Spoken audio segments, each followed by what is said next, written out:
Yeah.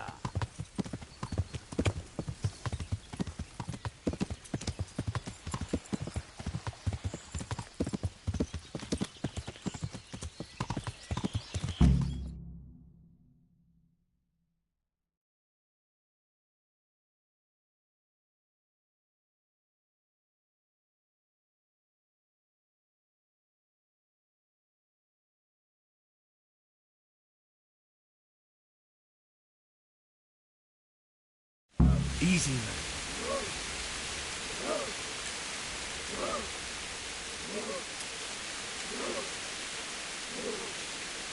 Just a little longer.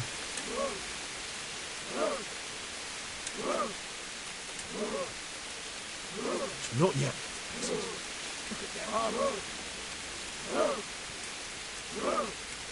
Fuck.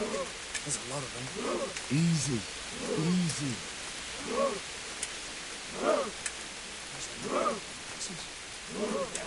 Hold. Hold. Damn it! Price.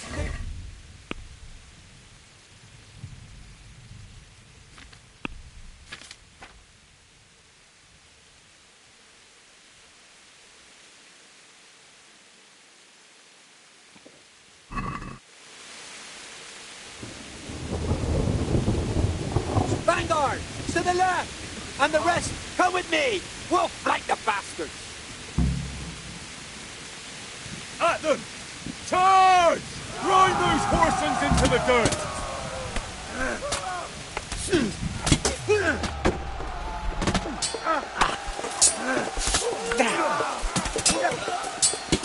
Go!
Here's their leader. What? This boy? You should show a little more respect, Divish. You'll need it when you kneel before Istvan. Oh, now the pup shows his teeth. Istvan, you say? Not Sir Istvan? Or Lord Toth? Just how intimate are the two of you? I know him. He's Eric, Toth's captain and right-hand man. Finally, some good news. Shackle him and guard him closely. Those bastards want to destroy our trebuchet.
They've nowhere to hide.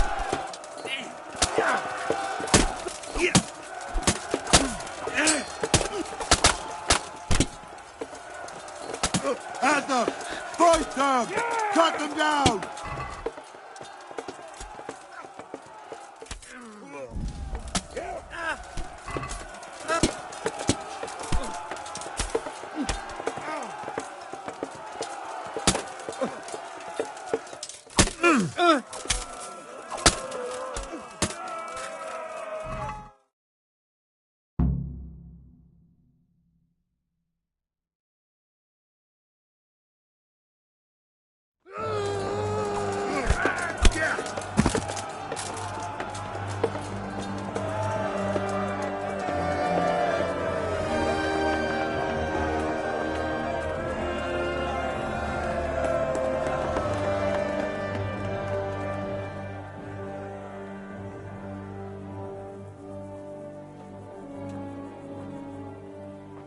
Well, The damage isn't too serious. so we can shoot. Not just yet.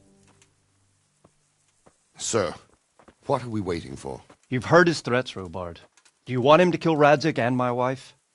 We have to consider all our options. And it would be a shame to destroy the castle, too. But how do we get that rat out of there? Sir, I might have a solution. What about exchanging hostages? He was the captain at Vranjik, and he brought Istvan's reinforcements here. He seems to be on very, intimate terms with Toth. He might be able to tell us something. And he might even be as valuable to his lord as Lady Stephanie and my father are to us. You're your father's son, by God. You're a godsend, lad. You're right. We'll interrogate this whore, son, and then decide what to do next. Come to my tent when you've rested.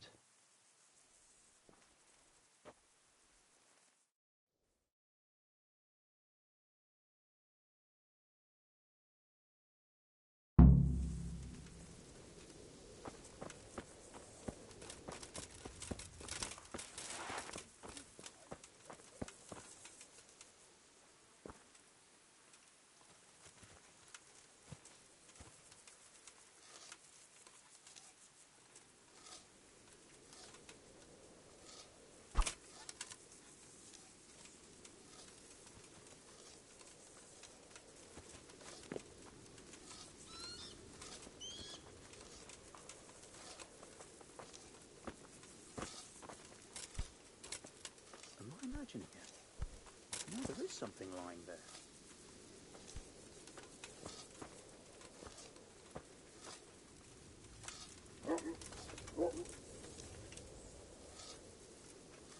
Imagine that.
talking, or make your peace with God. Do your worst. I won't betray my lord. Ah, Henry! Just the man I want. This fool would rather hang than sing. You know more about him than we do, so maybe you can get something out of him.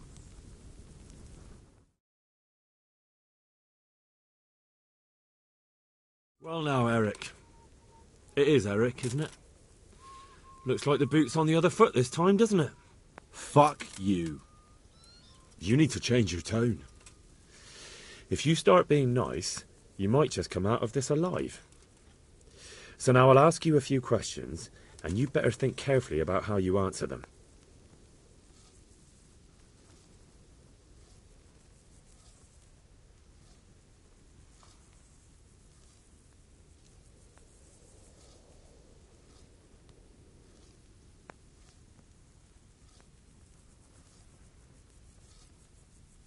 Who is this Toth?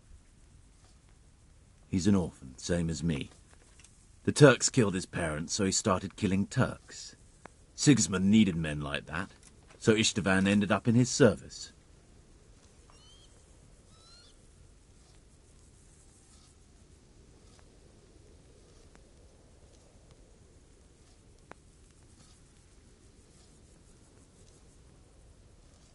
What is he after?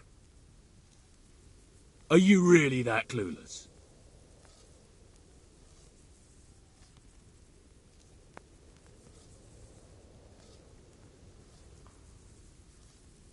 How did you meet him? What's that got to do with anything? Who does he take his orders from? Are you stupid? How many men does he have in the castle? How should I know? There were nearly 70 of us at the beginning, but there's probably not even half left. But that's still more than there ever were in that castle. More than enough to defend it. Listen to me. Toth has hostages in the castle, and we have you. So, how about an exchange? Do you take him for a fool?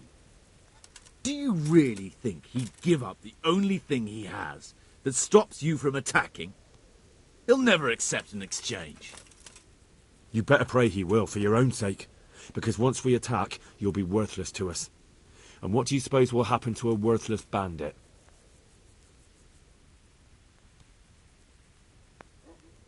I won't waste any more time on you. You could have saved yourself, but apparently you value your master's skin more than your own. I don't need to save myself. Istvan will save me.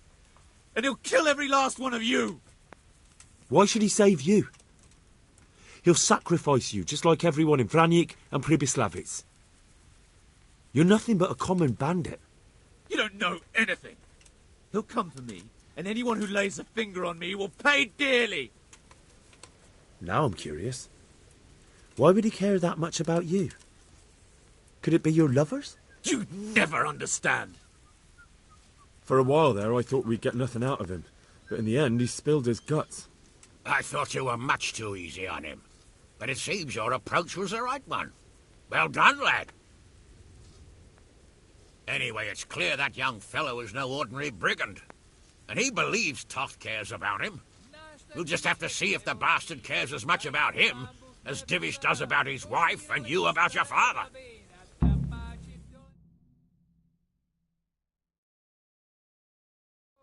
Well, Divish, I think the time has come to find out just how much Toth values our hostage. Do you want to parley with him yourself? I think I'll leave that to you, Hanish. So be it. I'll do my utmost.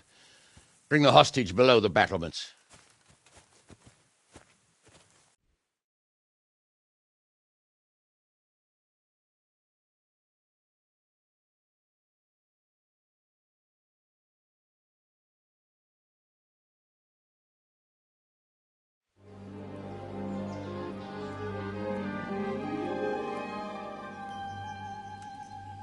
Sir Istvan! What is it? Did our neighbourly visit catch you unprepared? A little, but we've settled in nicely. And this fellow is enjoying our company so much, we simply can't get rid of him. It seems we are in similar situations. Perhaps it's time to send our respective guests home. Not a chance. Do you take me for a fucking fool? Be warned. If anything happens to Eric, I'll let every manjack here have his way with this bitch, and I'll dice Kobila into goulash meat. Nobly spoken, your grace. But for all I know, you may have done that already. Divish, I'm sorry.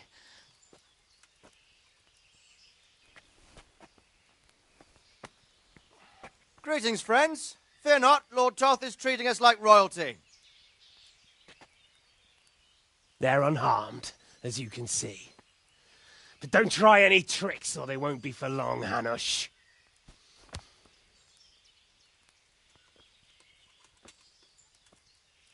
It seems your lord doesn't place any great value in you, boy.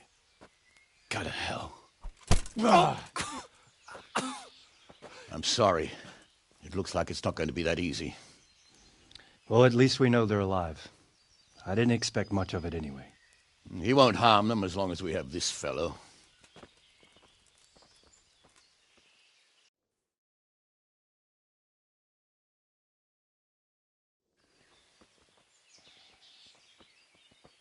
Well, friends, what do you suggest?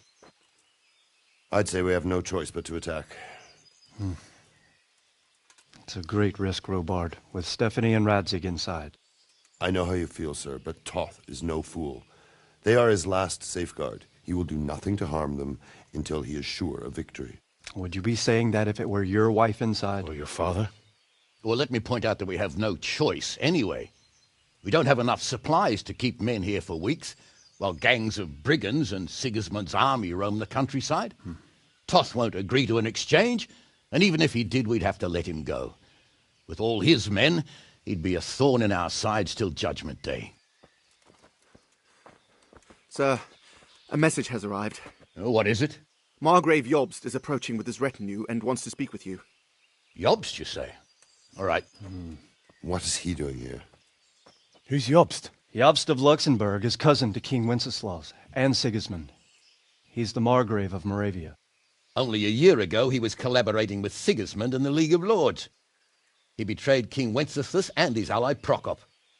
Now, he's changed sides, appointed himself the leader of the rebellion against Sigismund, and wants to liberate Wenceslas. Whichever way the wind blows. Nevertheless, it seems the decision is made for us. We don't want Jobst camping with us in front of our own castle like a band of gypsies. I'm afraid you're right, Hanush. All right. We'll let the men rest a while, and then attack. Come to me when everything is ready.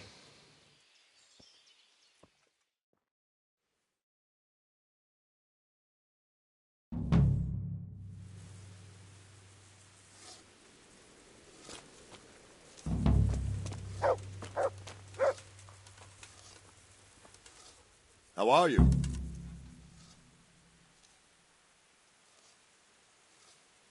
There was precious little in it, and we could have lost everything. That's how it goes in war. But God stood by us. And in the end, they're nothing but a bunch of filthy cutthroats. They're sneak thieves and assassins. But does that make them real soldiers? Well, they're apt to wait till a man nips off into the bushes to relieve himself, lifts up his chainmail tunic and stab him in the back. Personally, I'd rather face a proper soldier. Because you know just who you're up against. That's probably why Toth is giving us such a hard time. Goodbye.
God be with you, lad. We came just in time, didn't we? Quite. I thought my last hour had come. But Lord Capon came to our defence and fought like a lion. I'd say he's growing into a proper nobleman at last. I think more people will be changing their minds about him. They should. I owe him my life. God bless him. God be with you.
Yeah. Yeah.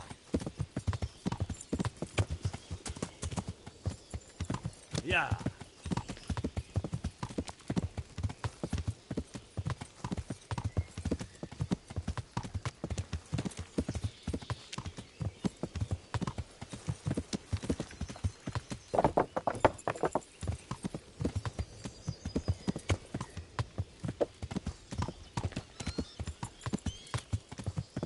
Yeah.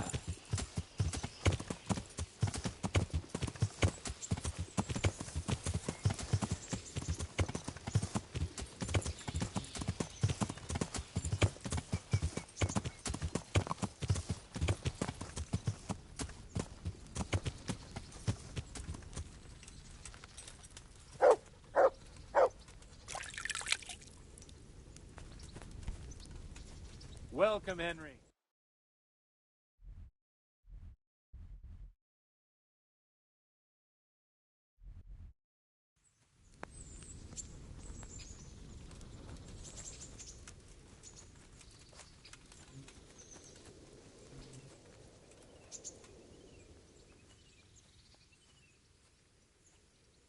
Take care.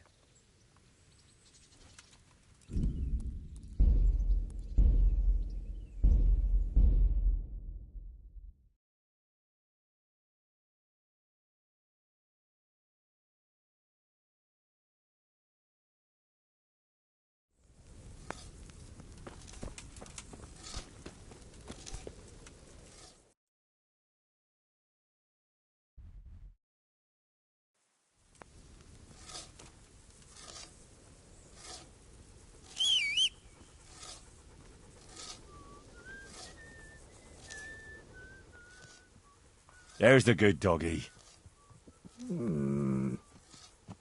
That's my boy.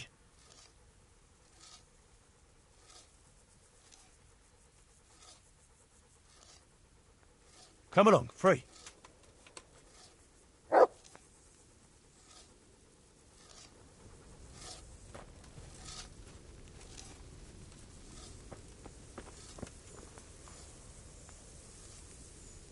God bless you. We came at the last moment. True. I feared the worst. I had to flee from the Turks once. But this was an even closer shave. But as for our misfortunate Master Fafer, I fear you may have come too late. I examined his wounds and I'm not sure he's strong enough to pull through. That is too bad. Too bad that you weren't able to escape on time. Yes, Sir Capon took fright, understandably for someone his age. But not to worry, a little practice in killing foes will put steel in him.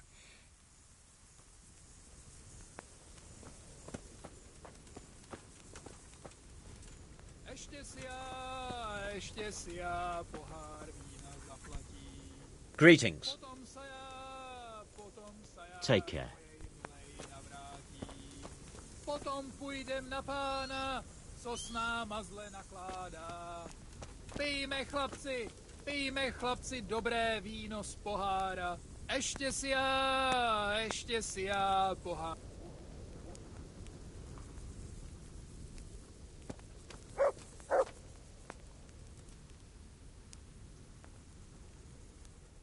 I'm glad you came. At your service, sir. I'm about to give the order to bombard Tamberg. And since it's mainly thanks to you that we still have a trebuchet, I think you should have the honor of the first shot.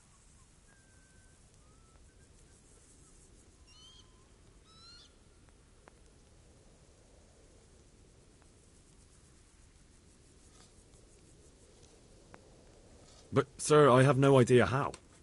Master Keyser and Master Fafar have prepared everything. There's nothing to it. The men will load the trebuchet. All you have to do is pull the lever. Well, I suppose I could manage that. Then we'll bombard Tamberg for several days. Sir Robard will explain what comes next. See you later.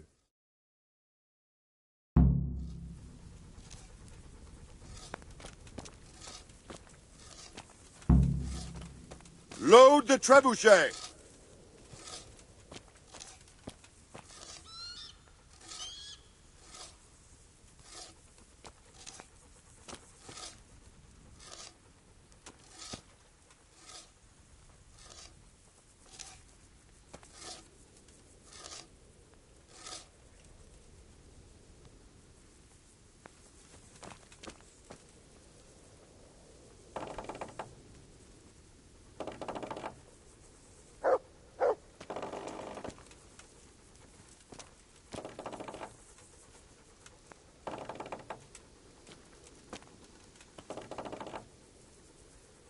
Good day.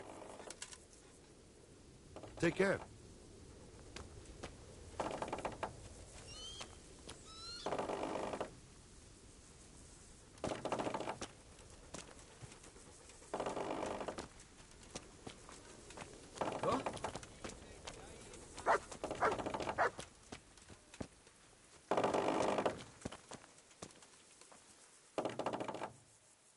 See you later.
The Lord be praised.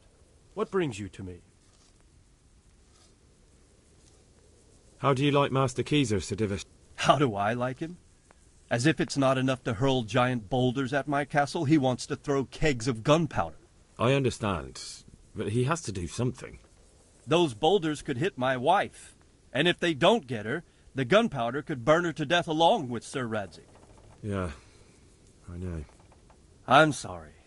I know how you feel. I feel much the same. When we're done, what state will my castle be in? What will I do if the worst happens? Enough of that. Better to spend my time in prayer than worry. We made it in the nick of time. We failed. That serpent from Valdic gave us the slip. I should have known he'd have his fingers in it all. If only I could catch him. Would you kill him? Maybe. But before that, I'd throw him in the dungeon for a few years. See how much he enjoys it. Still, the best I'll be able to do is lodge a complaint against him when the king returns, and just thinking about it gets my gall. And my arm's killing me. Damn it! Take care.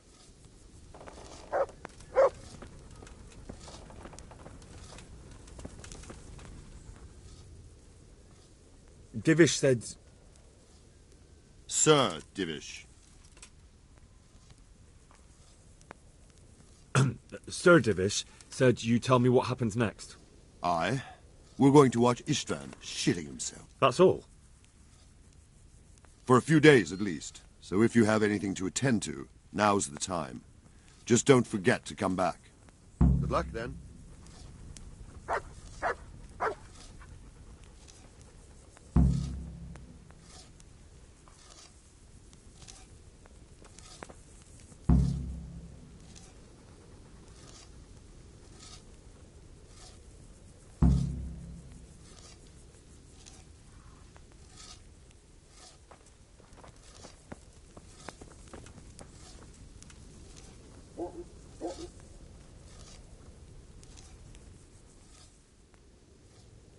Is something the matter? A few of them have taken to their heels. If they stop in Kutenberg, I'll be glad enough. But I fear they may have other plans. If those were the best of Istvan's men, they could be lurking in the woods. They'll probably wait to attack us at the worst possible moment. My fear exactly. I won't breathe easy until Toth is hanging from the gate. But in the meantime, I'll be glad to know the woods at my back are clear. Can I count on you? Of course, Sir Robert. Would you like me to bring back their gear as evidence they're dead? That's not necessary. I trust you, Hal. You don't even have to do the killing. Just let me know where you find them, and that'll be that. There's no need for you to get hurt in the process.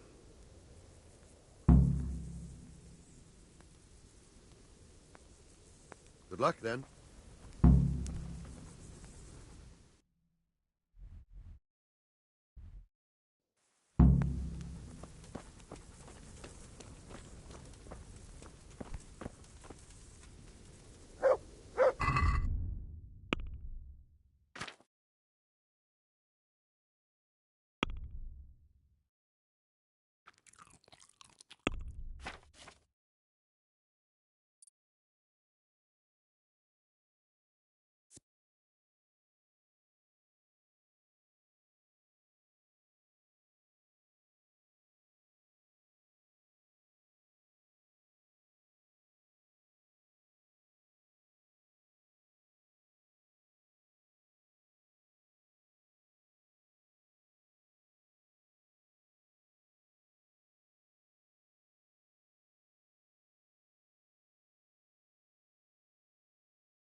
Yeah.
What?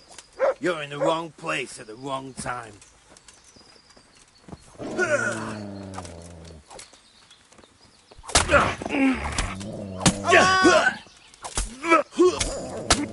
Christ.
Good boy.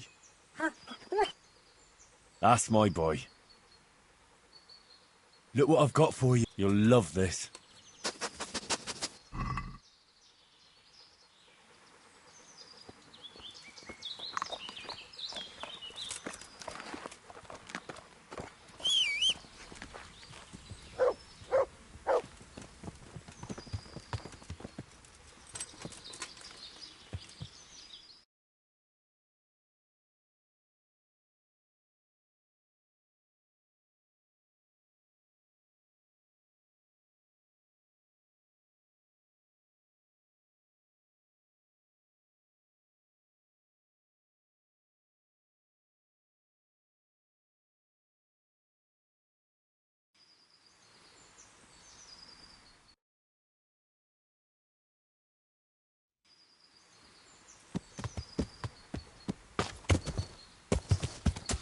Yeah.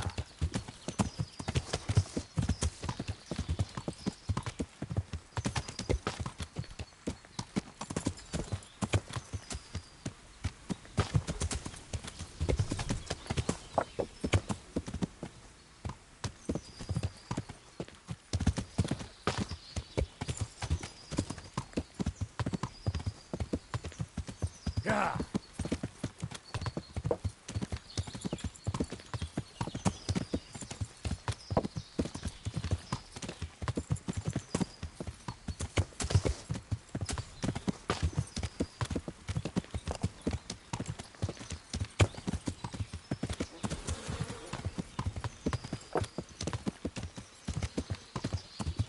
Yeah.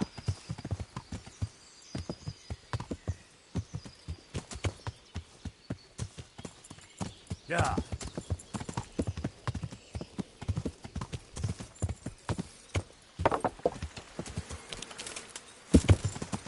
Yeah.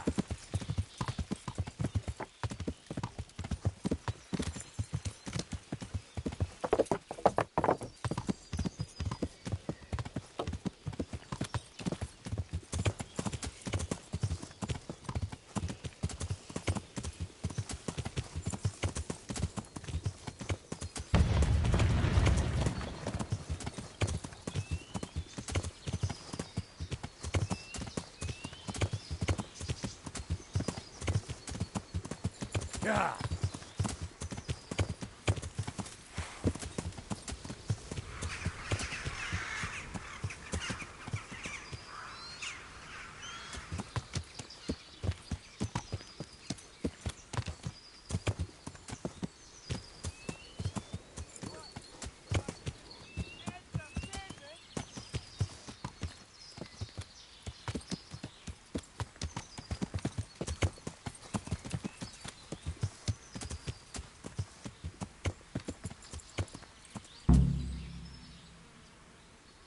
Who's there?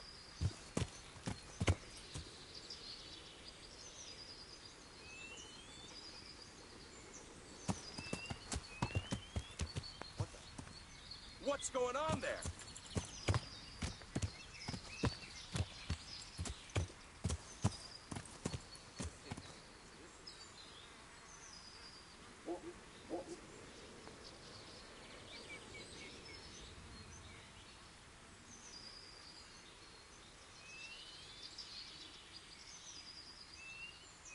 Mother.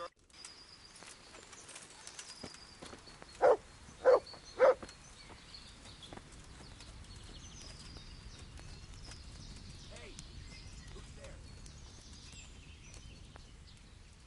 Who's there?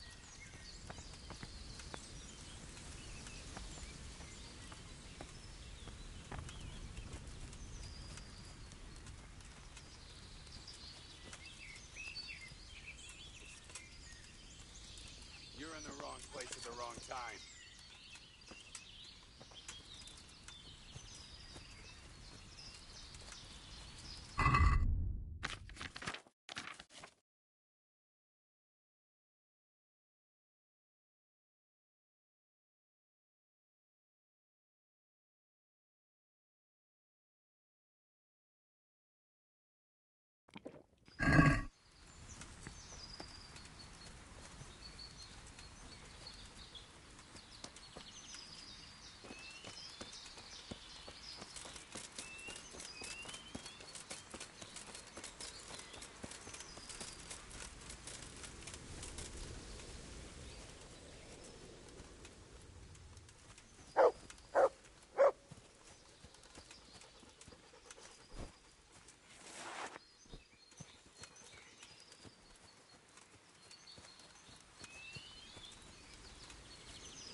Bring it on!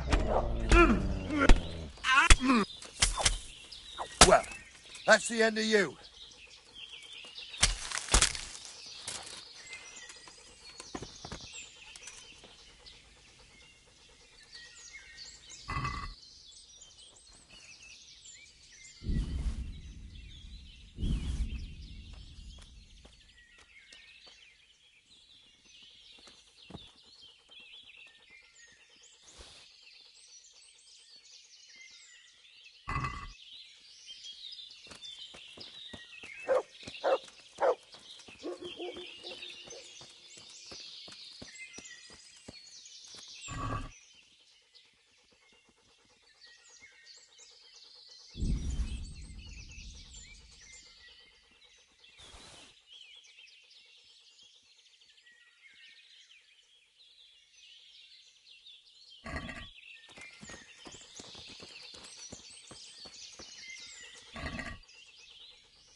Get him!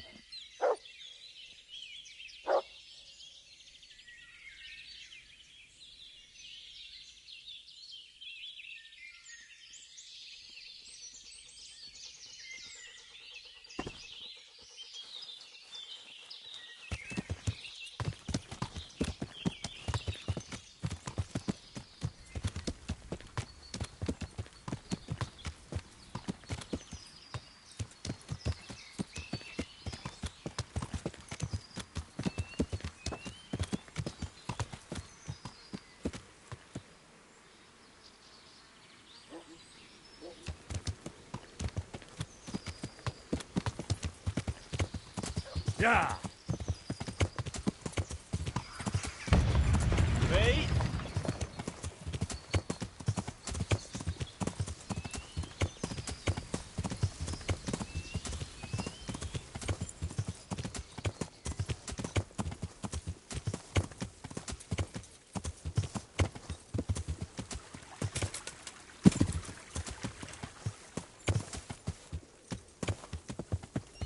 Yeah. Yeah.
Rob here.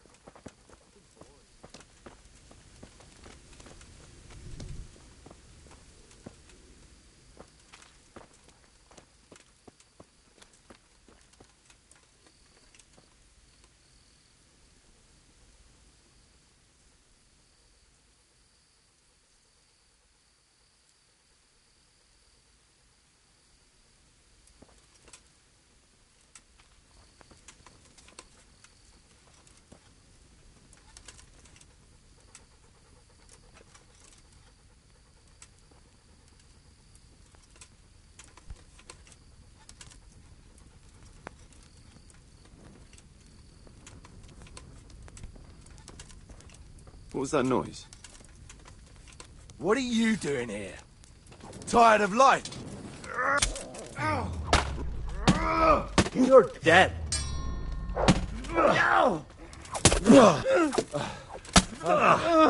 Over here!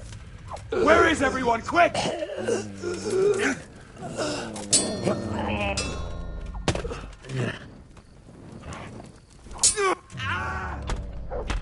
Fuck!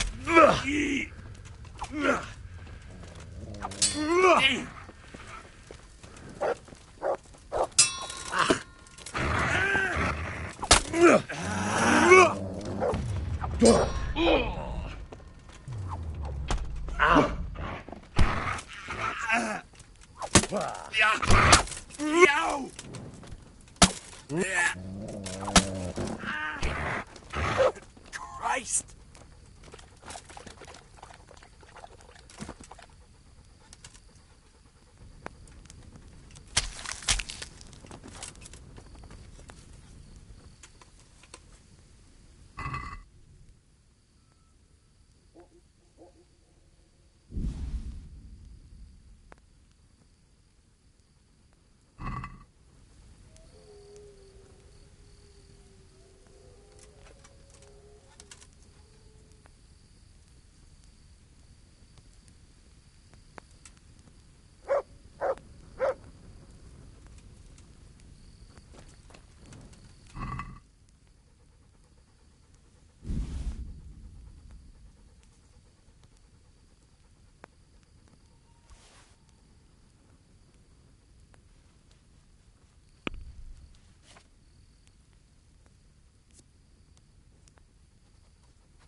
Yeah.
Yeah.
Yeah.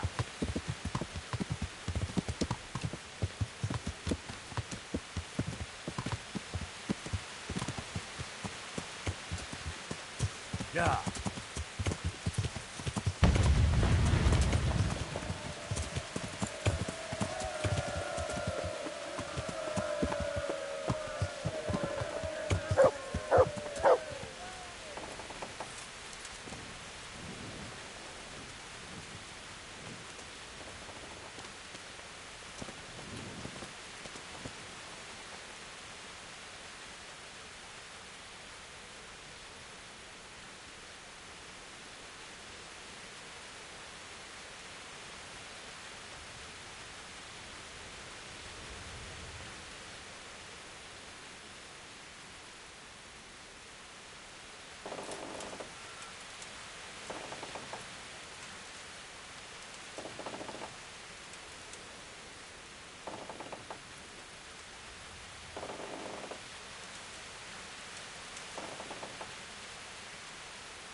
Do you need help?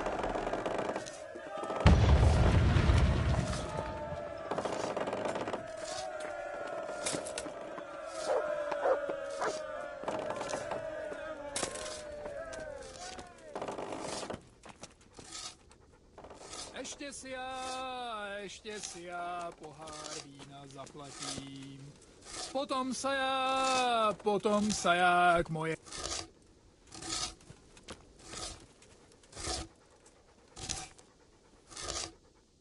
God almighty, has something happened to you? Did someone steal your fancy clothes? God be with you.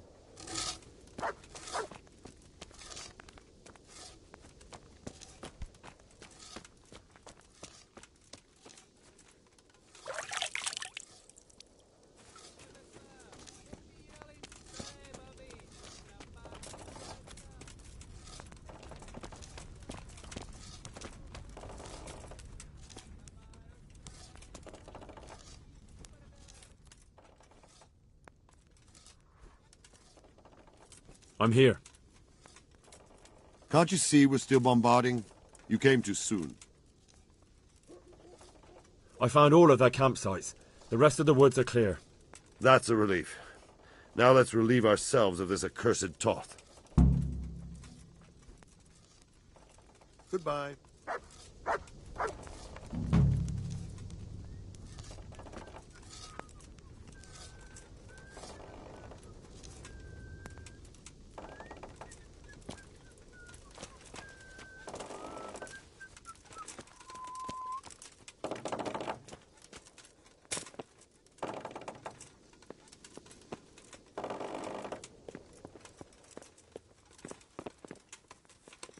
What in God's name is he up to?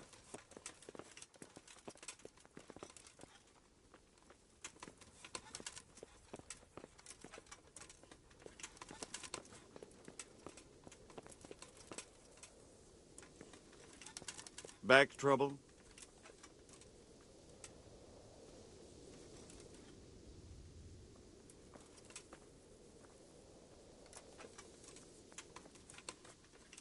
Got a bellyache, have you? That's nasty.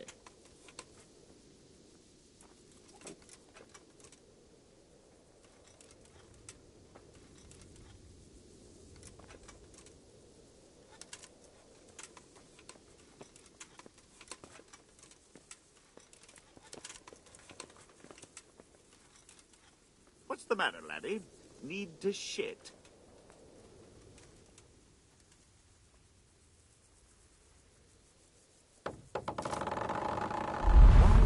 Creeping around.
Stop that right now. Are you out of your mind? Hey! You were seen in the act of lockpicking. You should have thought twice about what you're doing. That'll land you a fat fine.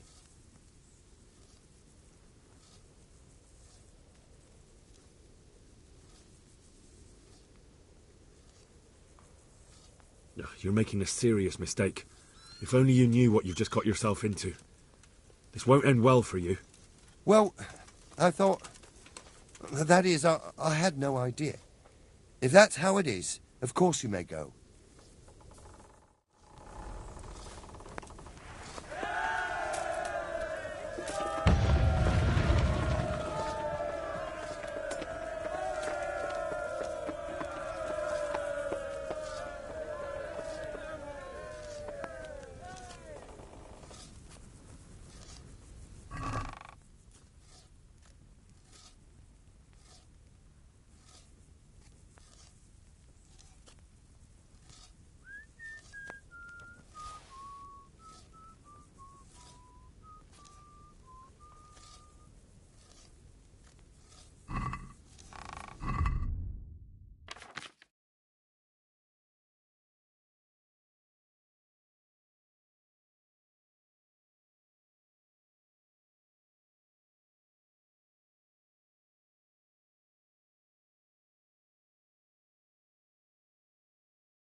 Damn.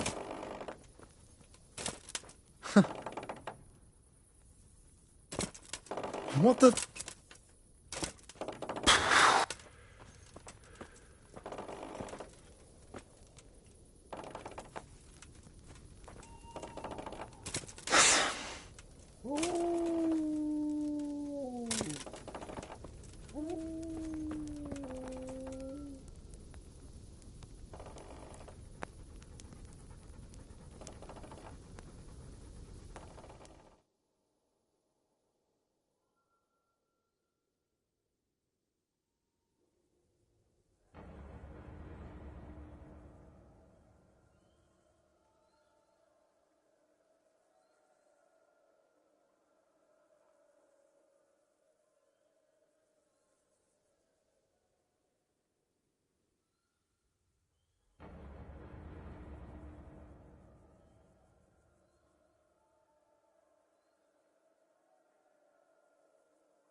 Bijme, chlapci! Bijme, chlapci, dobře.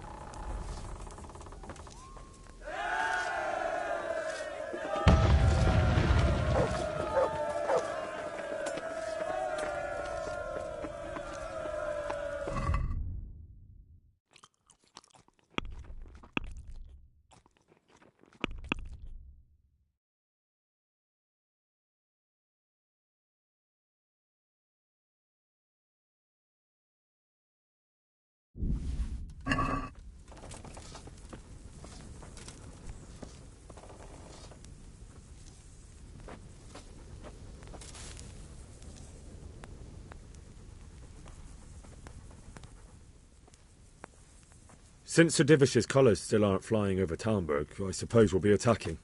Just so. That Istvand's a stubborn bastard. All right. When do we start? There's no reason to wait. Are you really ready? If you need to rest or anything, we can still wait.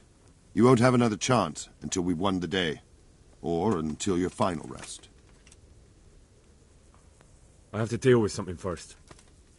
All right. But don't keep us waiting too long. Goodbye.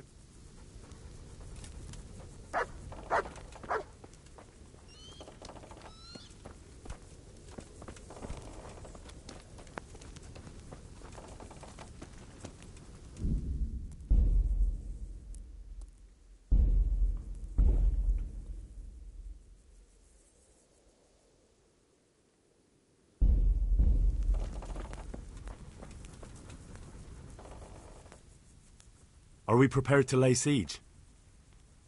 There's no reason to wait. Are you really ready? If you need to rest or anything, we can still wait. You won't have another chance until we've won the day. Or until your final rest. I'm ready. Glad to hear it.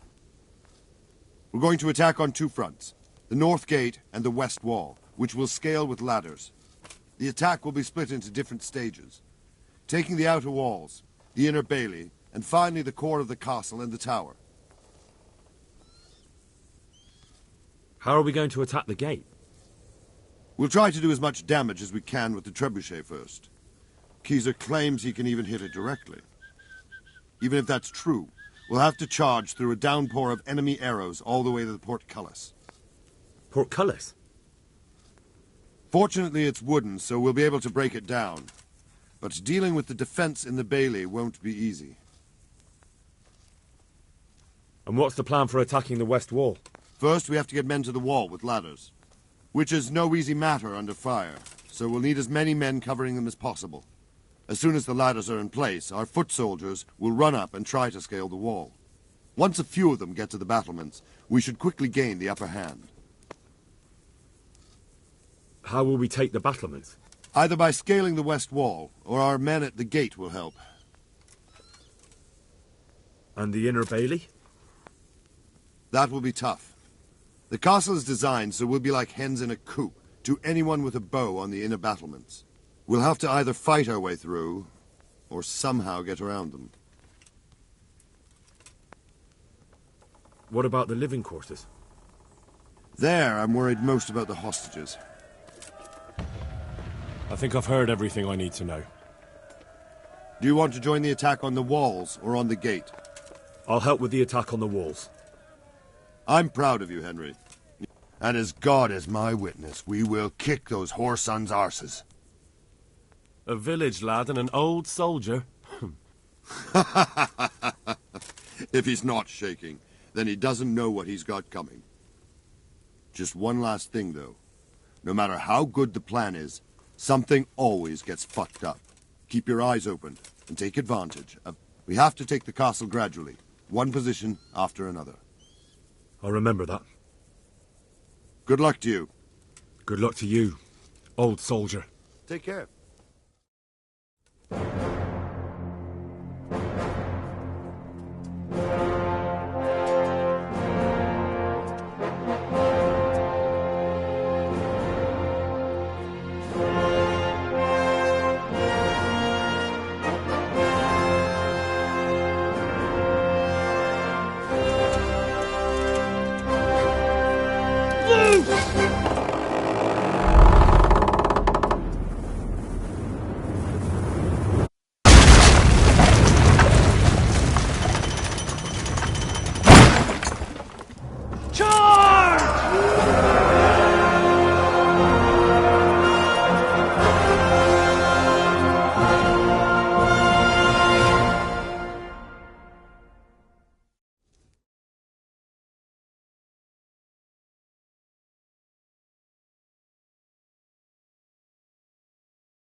Attack!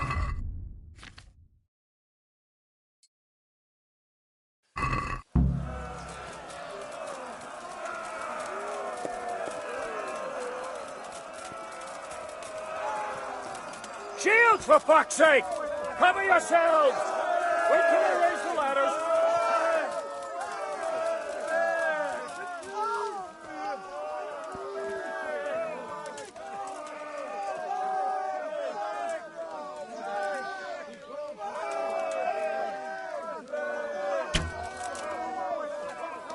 To the walls!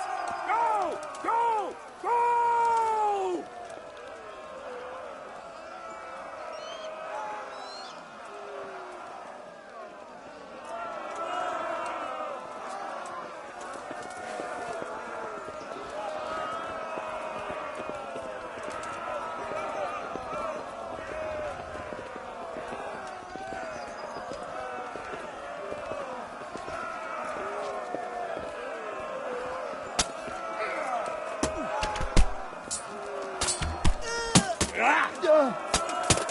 Smash them!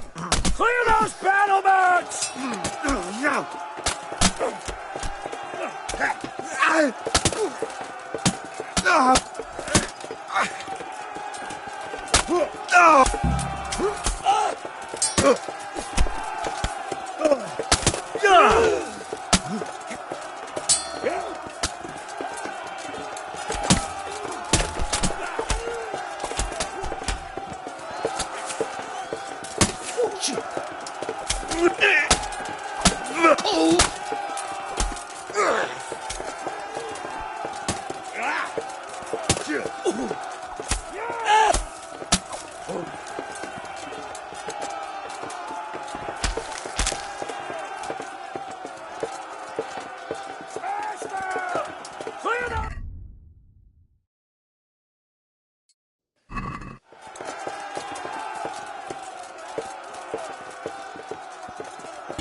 We've got them! And now from the south! We'll charge them from the rear!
Sir, we should give the order. Let's see if Istvan Toth can worm his way out of this one. Hanish. Istvan! It's over!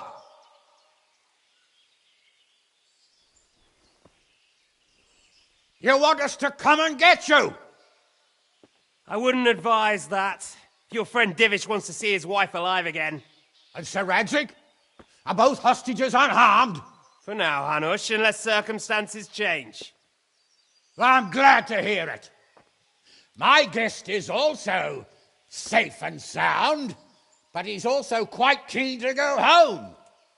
I imagine you feel the same way. It's been a long time since you warmed yourself at your own hearth. I'm in no hurry. I've plenty of supplies here, grand view and excellent company. What more could I want? Your freedom! Freedom? Freedom to get an arrow in the back? Sir, we're all noblemen here, all bound by honor. I give you my word as a knight and lord, and that of my companions. If you release Lady Stephanie and Sir Radzig, you may leave the castle with your men and go on your way unharmed.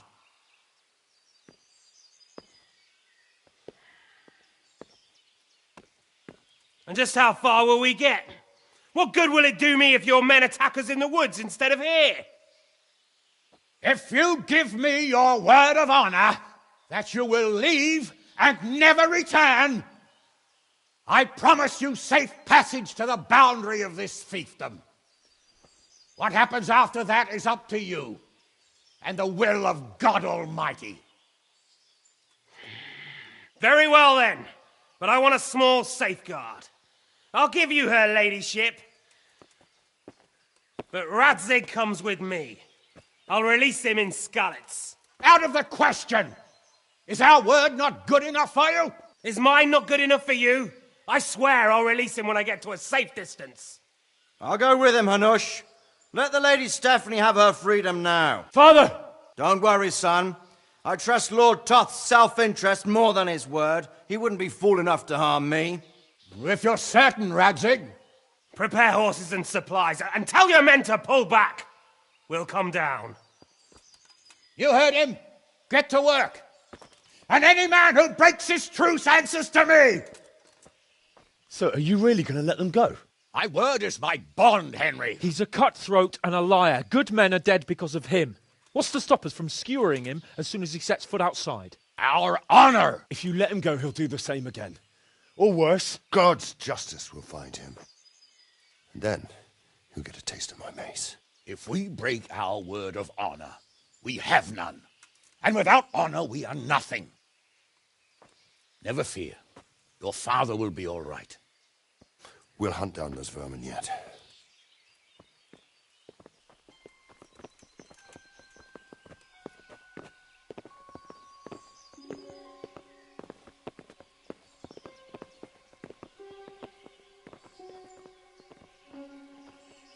Bring the horses.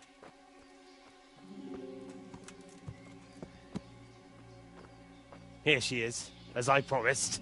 Not a hair on her head harmed. Divish! Stephanie. Forgive me, husband. I'm sorry For what? for letting them into the castle. Come now, my dear. You're not to blame. I didn't know who he was. He said he was your friend. Never mind. Did he hurt you? No.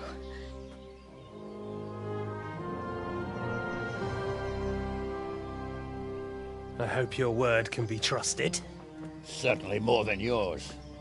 If everything goes as agreed, I'll set Radzig free in Skalitz. If anyone tries to follow us, I'll kill him. We won't. My apologies for keeping you from your father, but you'll see each other soon enough. Oh, I almost forgot. Your sword. I expect you'll want it back after all the trouble you went to. Actually, you know what? I think I'll keep it. As a memento. This isn't over. I'll find you.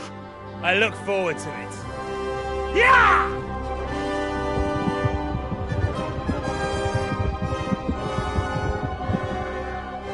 Quick!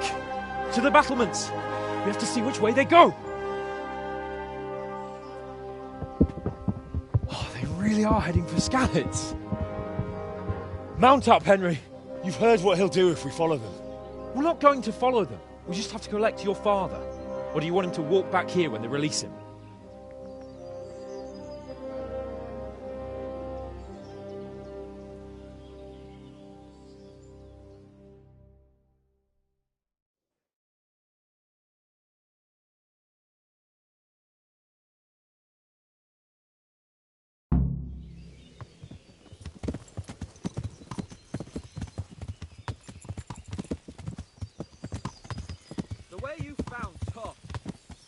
Sneaking into Brannick Yeah. all on your own? Well, what I mean is, hats off to you, Hal. You wouldn't catch me doing that. Truth is, I didn't think much about it. I just felt I had to do it. Yeah. Yeah. What will you do now? Not long ago, I only made plans 3 days ahead at most. Maybe I really could do something for Rattay and its people. Something really big. But there'll be plenty of time for that later. Yeah. Yeah. What should I say to him? Don't worry. It'll come to you. You'll see. Well, I just hope he'll be there. Yeah. Alive. Yeah. Yeah. What do you think? Yeah. Will Toth keep his word? He's a noble, right? Yes. So Yeah. am I. Sir Radzig will be there. Yeah. Yeah. Yeah. This is quite a turnaround, isn't it? Yeah. What do you mean? How long have we known each other? A few weeks? Yeah. Something like that. Yeah. Before that, I was chasing wenches around Rattay and you were digging turnips. And now look at us. A pair of veterans. Yeah. I was an apprentice blacksmith, Yeah. not a turnip digger. Yeah. Same difference, you silly bugger. Yeah.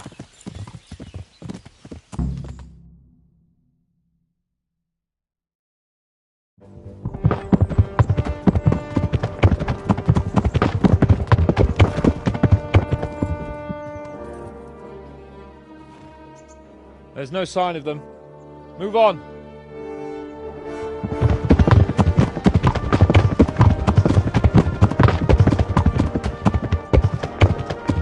There!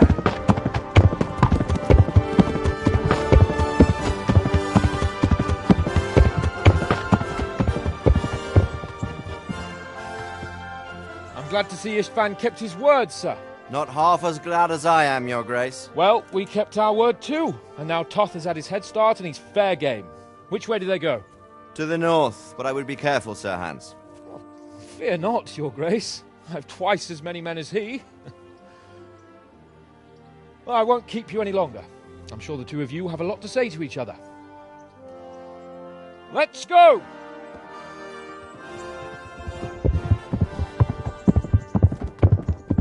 You all right, Father? I am. They treated me quite decently. Although they did steal my horse, so I'll have to go back on foot.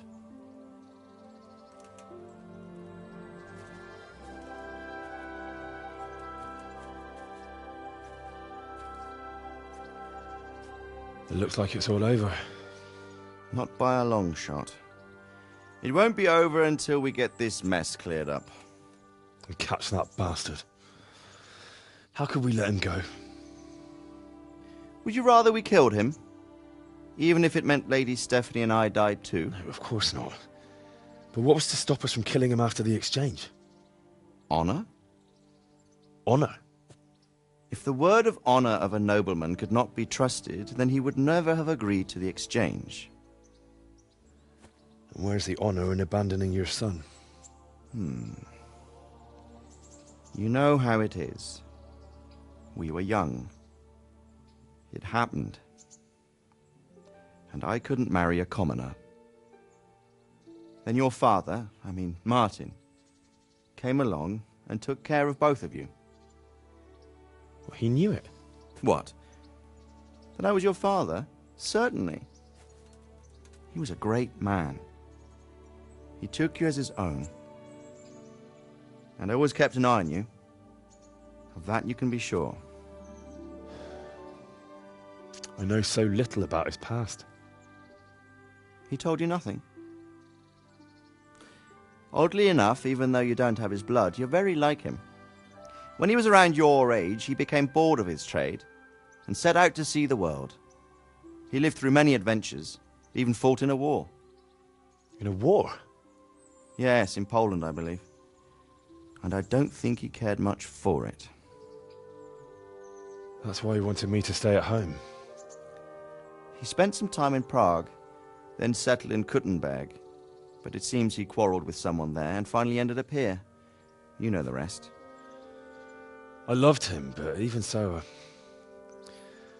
I somehow always had a feeling I didn't quite fit in. It was in your blood, I suppose.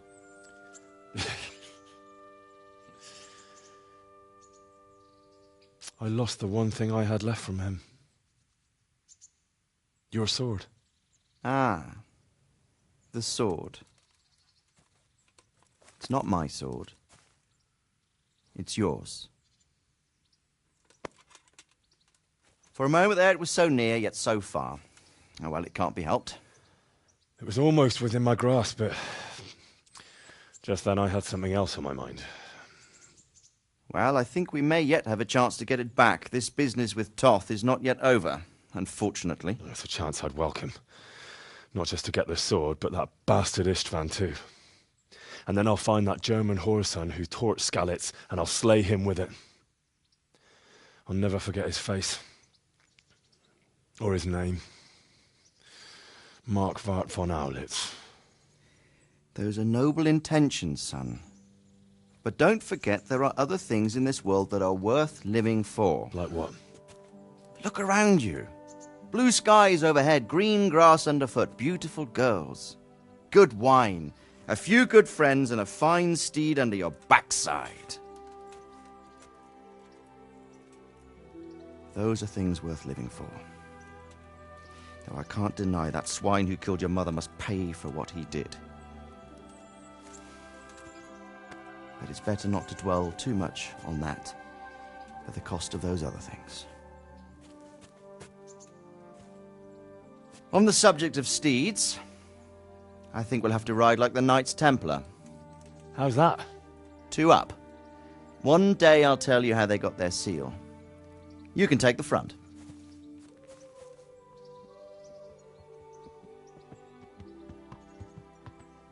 It's like I always imagined it would be, teaching my boy to ride.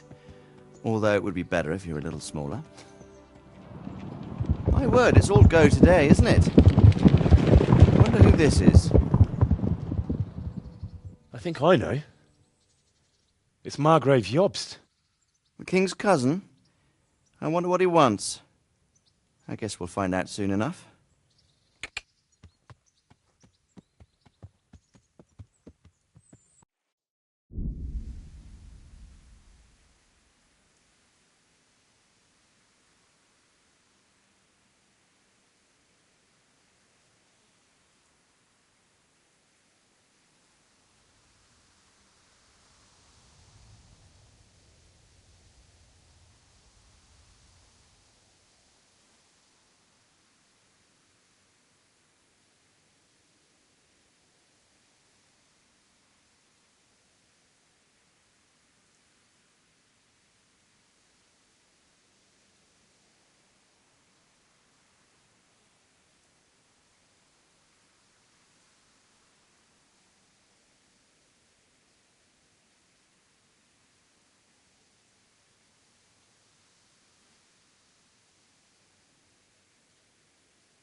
doing well, son. Father. Come now. You know who sired you. That doesn't matter now.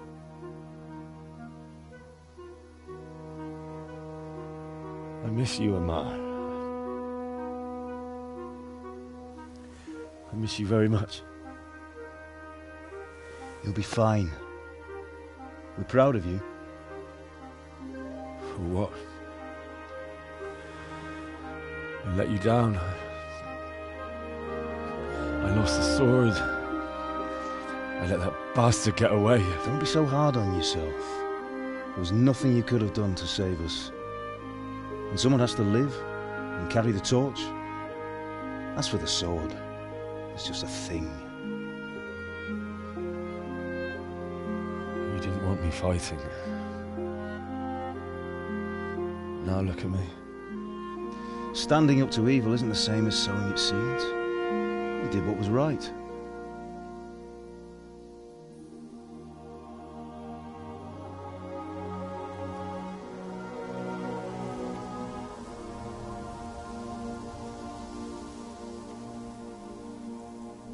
I have to leave you now. Oh, please. You know I can't stay.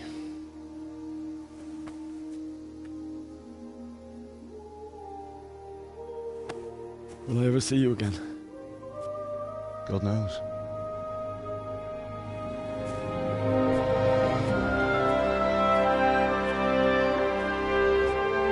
Make her proud.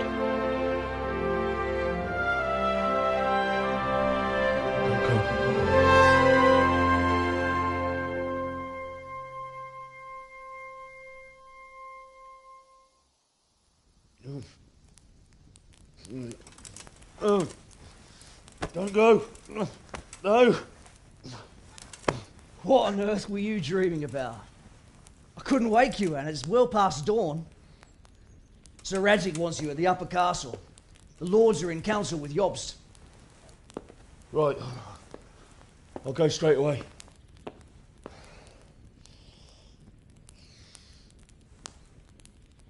What is it? It's just... I don't know how to address you anymore. All of a sudden you're Sir Radzig's son, hobnobbing with lords and ladies. And here's me, as common as muck. Oh, give over, you idiot. Do I look like a lord to you? Not really. You're as much a lord as I am a nun. And I've never looked good in a habit. Get out of here! Or I'll have you clapped in the stocks.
Hey, halt right there.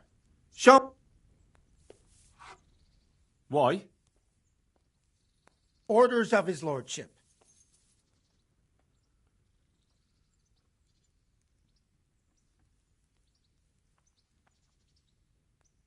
For God's sake, don't bother me. Any delay could cost lives. Yeah, all right. Go ahead, then.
Yeah.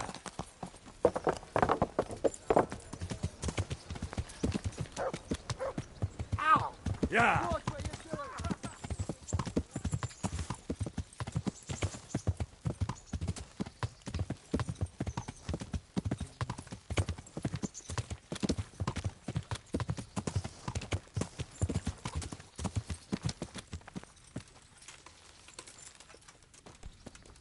God.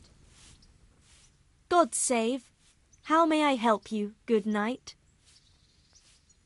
I'd like to order something here.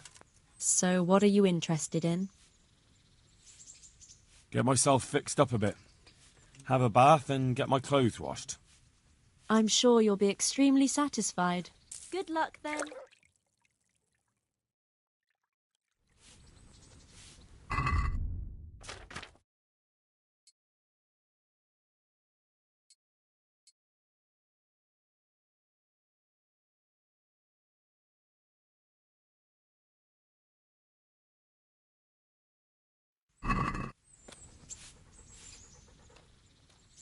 I'd like to make use of the bathhouse's services. Uh-huh. And what do you want? Proper bath. I'm sure you'll be extremely satisfied. Goodbye.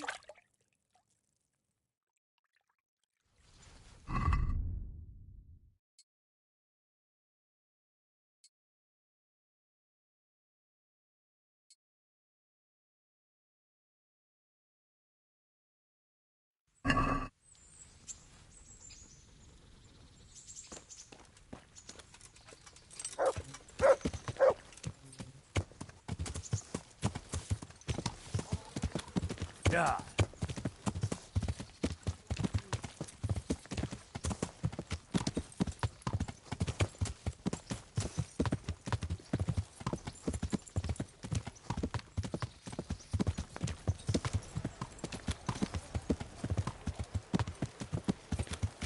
Yeah.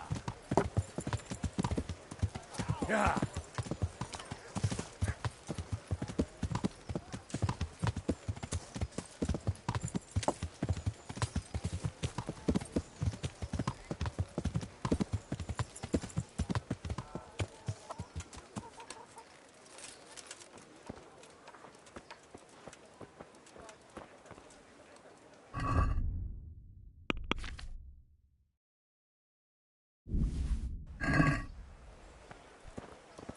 Look out.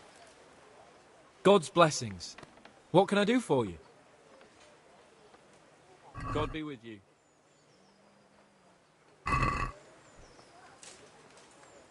I'd like to discuss the price. Well, we can try it.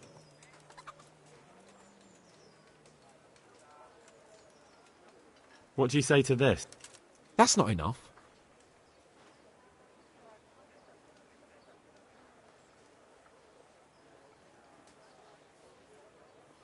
Aye. For that amount, I can be persuaded.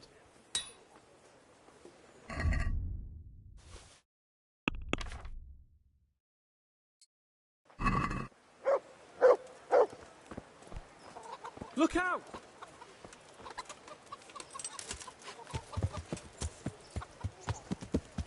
Yeah. Yeah.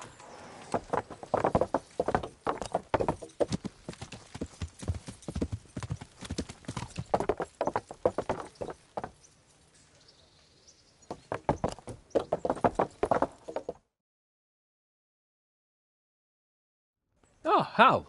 Are you going to the meeting with Margrave Jobst as well? I am. What about Istvan? I assume... That we didn't catch him? No. Because if we had, you'd be the first one to know. Have no fear. We'll get him eventually. I hope you're right. Anyway, let's go and see what Jobst wants from us.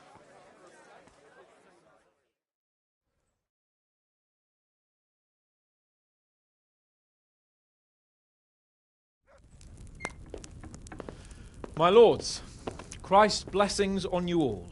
And on you, Lord Capon. And this is my son, Henry. I didn't know you had a son, Sir Redzig. It came as a bit of a surprise to young Henry, too. This gentleman here is John II of Liechtenstein, a member of my council. I'm honored, gentlemen. Come join us. Margrave Jobst was just about to tell us the reason for his visit. Your Grace? I'm sure we're all agreed, Your Graces, that all this unrest must come to an end. This kingdom needs a king. The question is, which king? My cousin, Wenceslas IV, who is being held in captivity. I have to confess, my lord, that your answer surprises me a little. If I'm correctly informed, until recently you sided with your other cousin, Sigismund. That I cannot deny, and I have always stated my position plainly. But times have changed. How have they changed, Your Grace? Sir, there is one thing on which we undoubtedly concur, that King Wenceslas, unfortunately, did not inherit his father's gift for governing. Sadly, his failures have cost Bohemia, the nobles, and our whole Luxembourg family a great deal of money and effort. How did the king let it go so far, damn it? It's in his temperament. He cares only for wine, women, and the hunt. A king, in fact, who never wanted to be king. Then why didn't he just let his brother have the crown? Young sir, the crown weighs heavy when there are duties to be performed. But to surrender it means giving up great privileges, too. But he did surrender power to his brother. When things started getting out of hand, Wenceslas appealed to Sigismund for help in restoring order. What, you're saying Wenceslas invited him here? This is starting to make my head spin. Actually, it makes sense when you think about it. Sigismund wanted to re-establish the power of the whole House of Luxembourg. He thought if he helped Wenceslas win the imperial crown, in return his brother would help him become the king of the Romans, and leave the actual reign of Bohemia and the empire to him. Sigismund would govern, while Wenceslas could carry on doing what he was best at, enjoying the life of the imperial court. Why wasn't Wenceslas crowned Holy Roman Emperor long ago?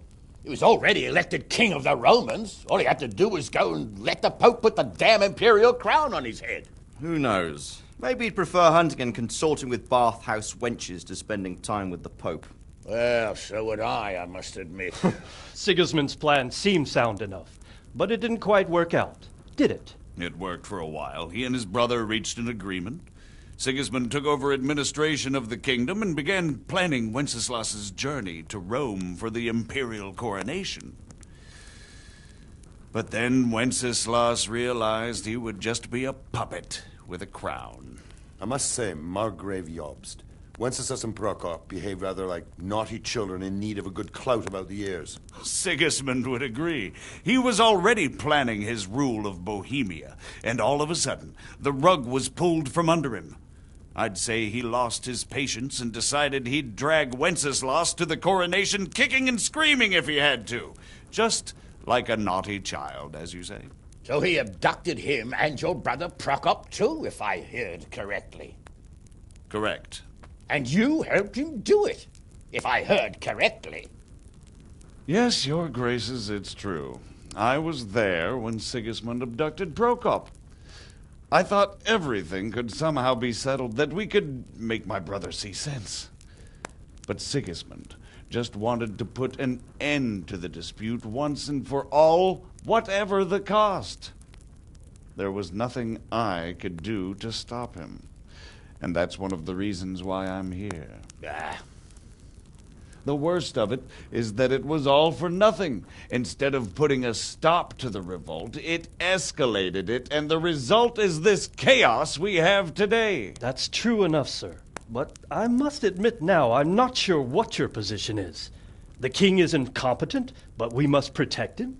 The simple truth, gentlemen, is that for all of Wenceslas's faults, we have no one else. So we'll have to make do with his idleness. People like him, though. But what can we do now? Sigismund has the League of Lords behind him. Otto von Bergholf, Heinrich von Rosenberg. The situation has gotten completely out of control. Now even the nobles of the League of Lords are realizing that Sigismund wasn't the right choice. So now Bergholf is on your side? Are we to assemble an army together with him and face Sigismund on the field of battle? We're not in Hungary now. Such affairs may be settled elegantly, without unnecessary hostilities or expenses. I have negotiated an alliance with the Hungarian bishops, the Polish, and of course the Czech nobility, against Sigismund. Every day he is losing the ground under his feet, and that's why I need your help too. What kind of help, though? Sigismund has a massive army, and Rosenberg, Berghof, and Prague are behind him. Do you have an army you could face him with? But that's not what I mean at all. There's been a revolt against Sigismund in Hungary, partly due to my efforts, and now he'll have to choose whether he wants to gain the Bohemian crown, which is a very risky enterprise, or hold on to the Hungarian one. He can't have both. And there's a tough struggle awaiting him in Hungary. I'm not sure he'll win, and Rosenberg and Berghof know it too. They're not stupid. If the Bohemian nobility stands together, they will turn. We are men of little consequence, Margrave. Radzig here lost everything because of his alliance with Wenceslas.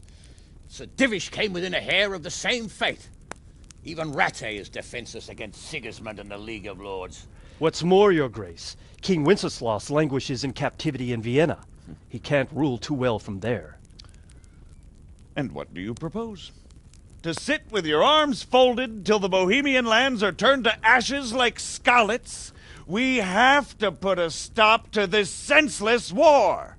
And do you know, sir, what the true position of the League of Lords is? I'm not on the best of terms with them at this moment, so you'll have to ask them yourselves. Yes. Why not? I'll go and visit Bergov at his castle and we'll see what he tells me. You know, that's not such a bad idea, young sir. True. Though a little risky. I doubt Berghoff would harm a blue-blooded envoy. And you can find out what he has to say about developments and what the League of Lords is planning. Then we'll decide what to do next. I'll help you compose a letter to him. I'd like Henry to come with me. Why not? He's proven himself an able investigator, and he'll also be a good bodyguard if anything should happen. And I'll send Sir John here to Kuttenberg to be my eyes and ears there. I believe both your reports will help us get a better grip on the situation. When can you set out? Just as soon as I've packed my things. Excellent. Margrave Jobst and I will draft a letter. Get ready, and we'll meet back here.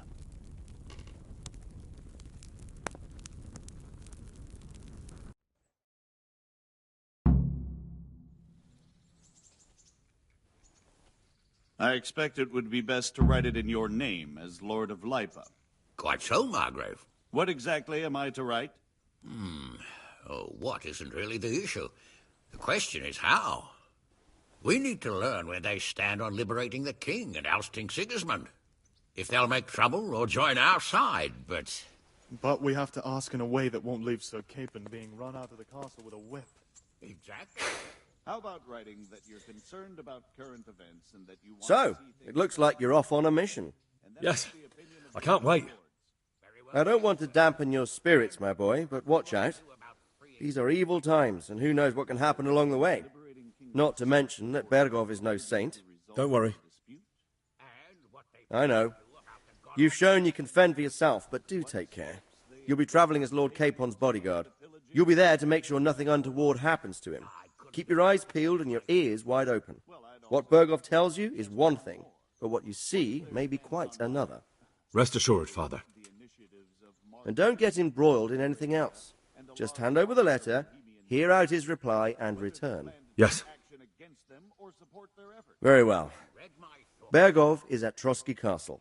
I think you'll find it quite an eye-opener. It's one of the finest castles in the land. It's 3 days' ride from here, so unless you hit a snag along the way, you'll be back soon enough. Any questions?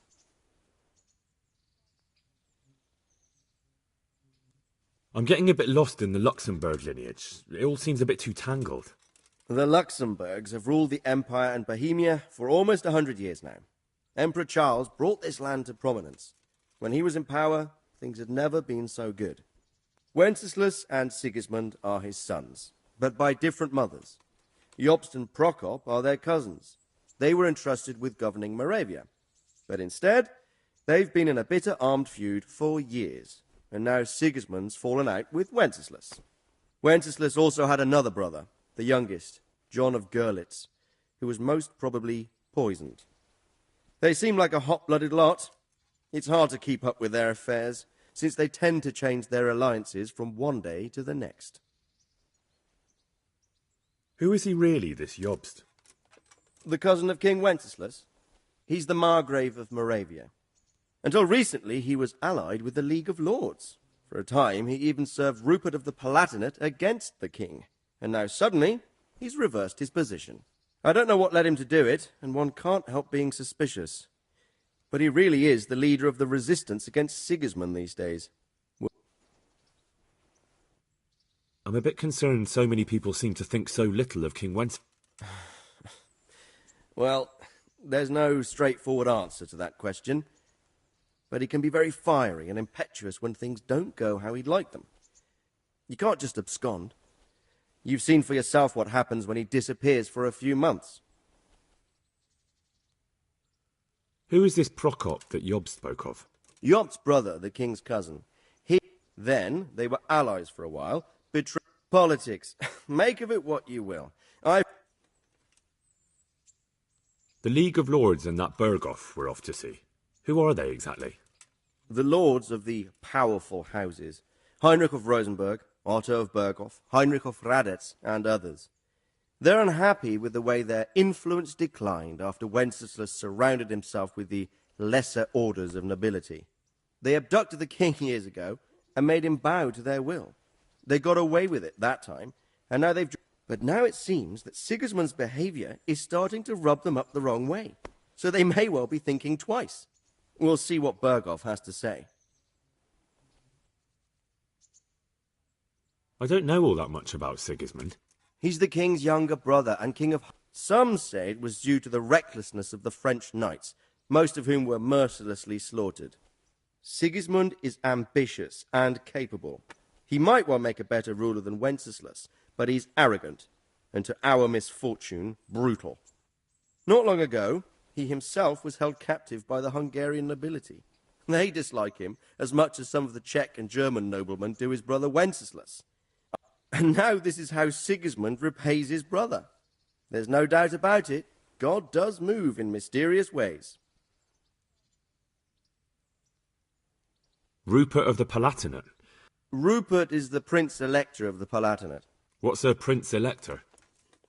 The Prince-Electors are dignitaries of the Holy Roman Empire who have the right to elect the King of the Romans. Some of the nobility in the empire recognized Rupert's claim, but when he went to Rome to be crowned emperor, it turned into a fiasco. So, now we have two kings of the Romans. That young man, Sir John of Liechtenstein, why is he here? The Liechtensteins are a powerful Austrian family with estates in Austria and Moravia. Sir John sits on Jobst's council. Since the king's being held captive in Vienna, I suppose it makes sense to have a powerful Austrian house as allies. That's about all. Very well. Take the letter from Sir Hanush. And good luck, son.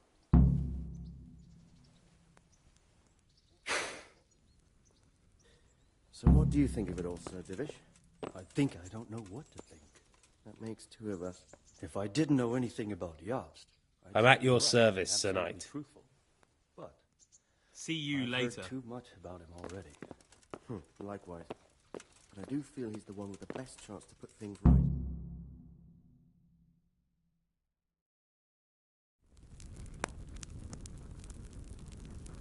I believe we have written it well, gentlemen. Without a doubt. No one could deduce from this whether we are Sigismund's allies or foes.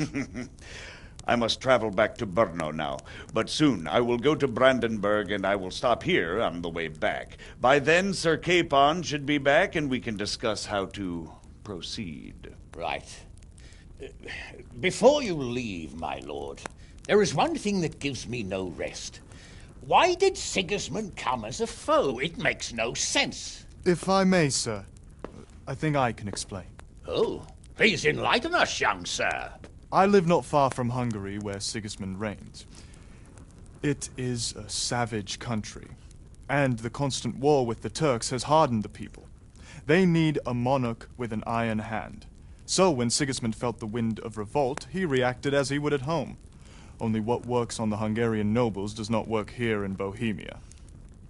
Bringing order is one thing, but slaughtering and pillaging with a horde of barbarians quite another. What purpose does that serve? But Sigismund did give the Bohemian nobles a chance to take his side. It was only when they refused his ultimatum that he lost patience and took to the sword. As for the barbarians, he could afford nothing better. The Hungarian nobility would gain nothing from joining his campaign in Bohemia. He didn't have enough coin for a regular army, and so he recruited the Cumans. What he does not pay them, they make up for in plunder. But in the end, he didn't have enough to even satisfy the Cumans. That's why he raided Kuttenberg and Skalitz. He wanted the silver. That makes sense. My lords, how's the letter coming along? It's done. Then we can be on our way. Now remember what we said, boy. All you have to do is deliver the letter, listen to the answer, and come back here. Don't provoke Berghoff in any way. Provoke? Me? Never, Uncle. We'll be back in a few days. Farewell, your graces. Come, Henry, my men are waiting. I wish you Godspeed.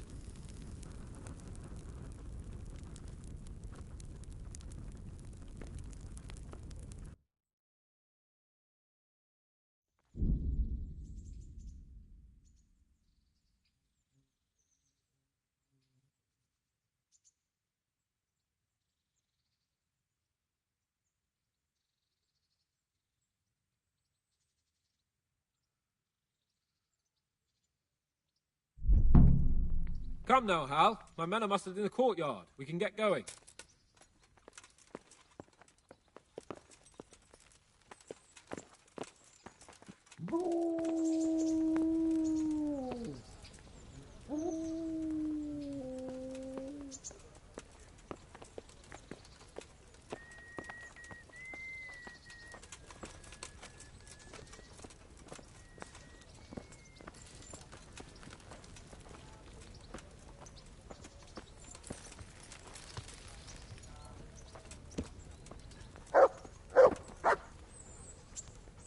So, can we set off now, Henry?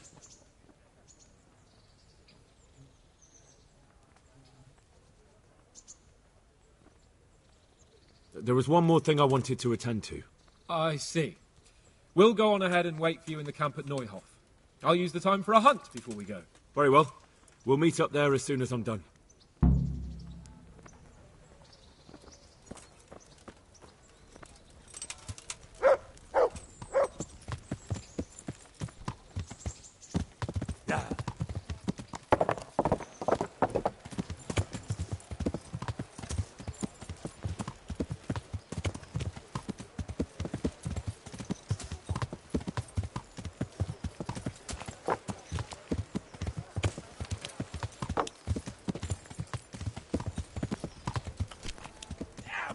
Stay away from people. If you can't ride a horse, you moron!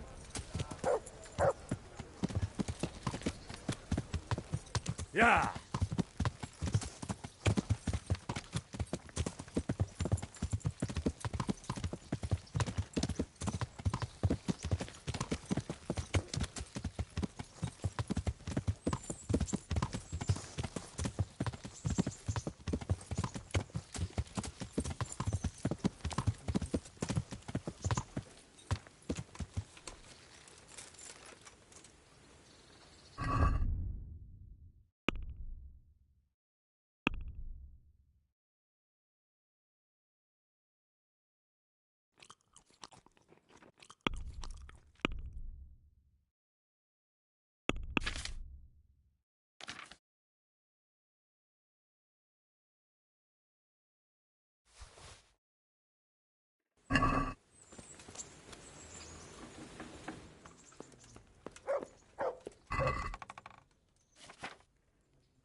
I've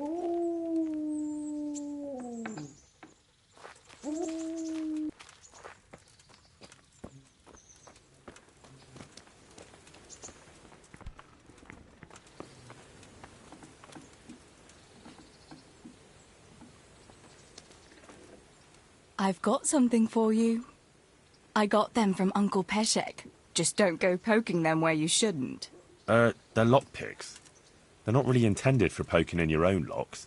True, but at least don't get caught. And if you do, you didn't get them from me.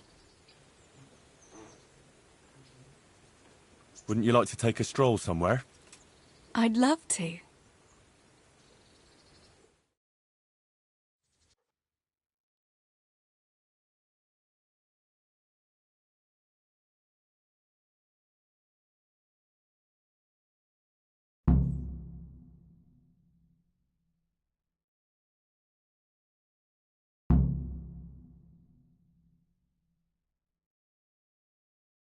Listen, Teresa. There's something I ought to tell you. What is it? What's troubling you? I'm not quite sure how to tell you, so I'll just spit it out. So Radzig Kobyla is... my father. And King Wenceslas is my cousin. Oh, you really had me going. No, I'm serious. What? But, Henry, how on earth could... I know. It was a shock for me, too. It turns out Sir Radzig and my mother had some... romance. Of course, he couldn't marry a commoner. And your father? I mean the blacksmith. God, that sounds so odd. I mean Martin. He knew Sir Radzig from way back. Martin... Pa married her before I was born, to protect her reputation, and raise me as his own. And Sir Radzig allowed it? Sure. Actually, I get a feeling the whole thing was agreed between them. Sir Radzig was glad she wasn't left alone with a child. My God, Henry, that's just... And what will that mean for you? I honestly don't know. You don't know? Well, it all depends on Sir Radzig, doesn't it? As his illegitimate son, I don't have any rights as such. Well, it's not like I've suddenly become a noble like Capon. And even though Sir Radzig has publicly acknowledged me, well, sort of, it hasn't really changed anything. And if Sir Radzig decided to make a real noble of you, would you want that?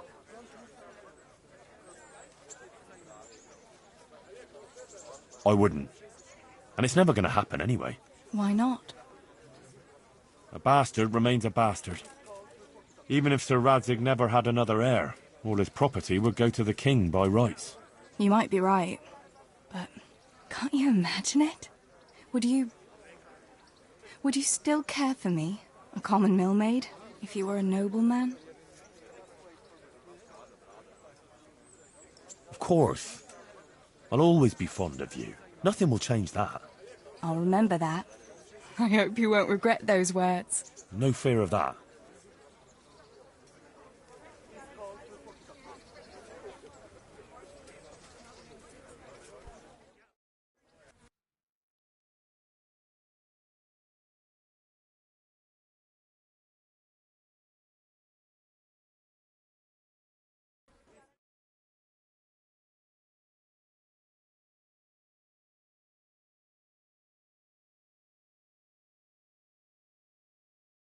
Home again.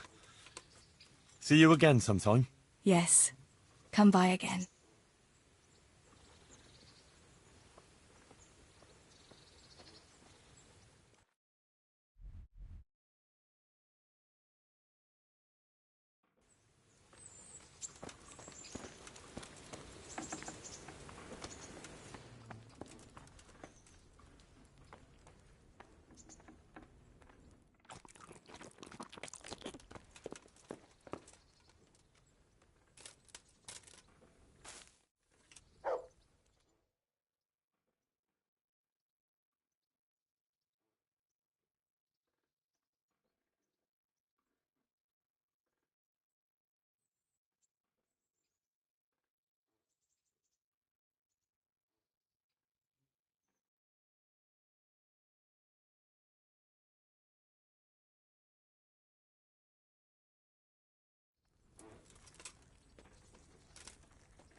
Hey, lad!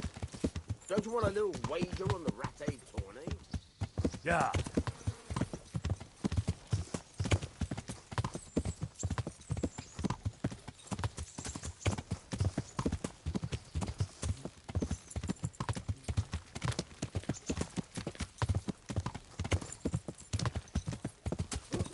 To heal, mutt.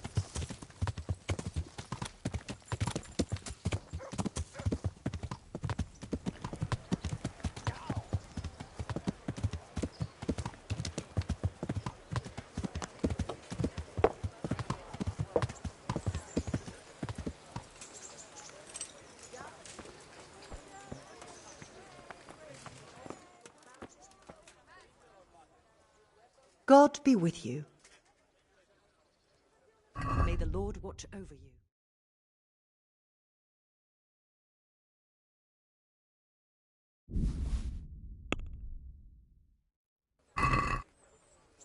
Can we do something about the price? Well, we can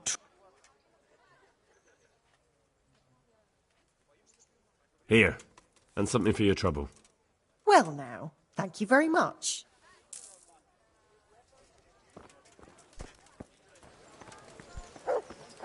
I've lost everything. My home, my family, my livelihood. Be merciful. Good people.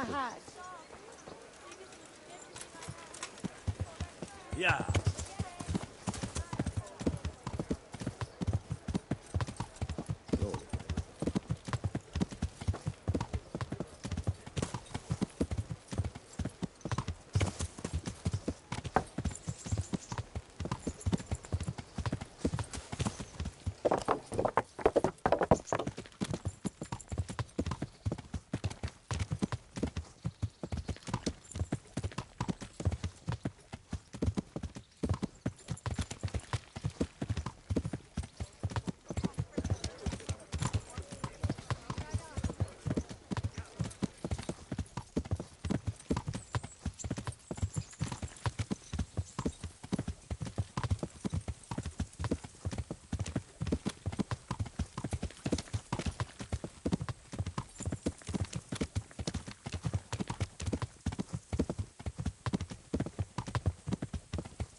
I never.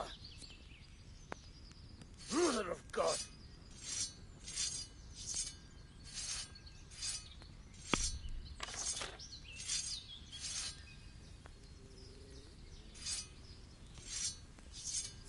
Hey!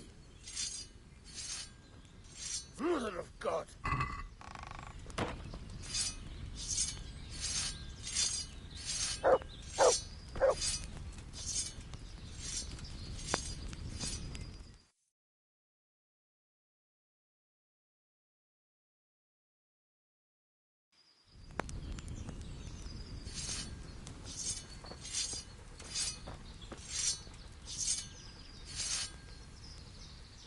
Greetings. What do you need?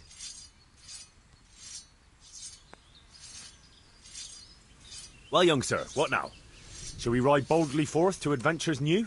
I never took you for a romantic soul. But, as it happens, a romantic soul is just what I need by my side right now. What, here? Now? Aren't we leaving? Ah, that's just the thing. Here we are, about to ride off into the unknown. Well, who knows what fate has in store for us? What if we should fall as heroes on the battlefield? How could I depart this world with a quiet heart, never having known true love? I'm a little worried about you, sir. Aren't you getting overheated inside that armour? Look, I can't just go off and get my head chopped off somewhere without first winning the heart of the girl I love. So are you going to help me or not?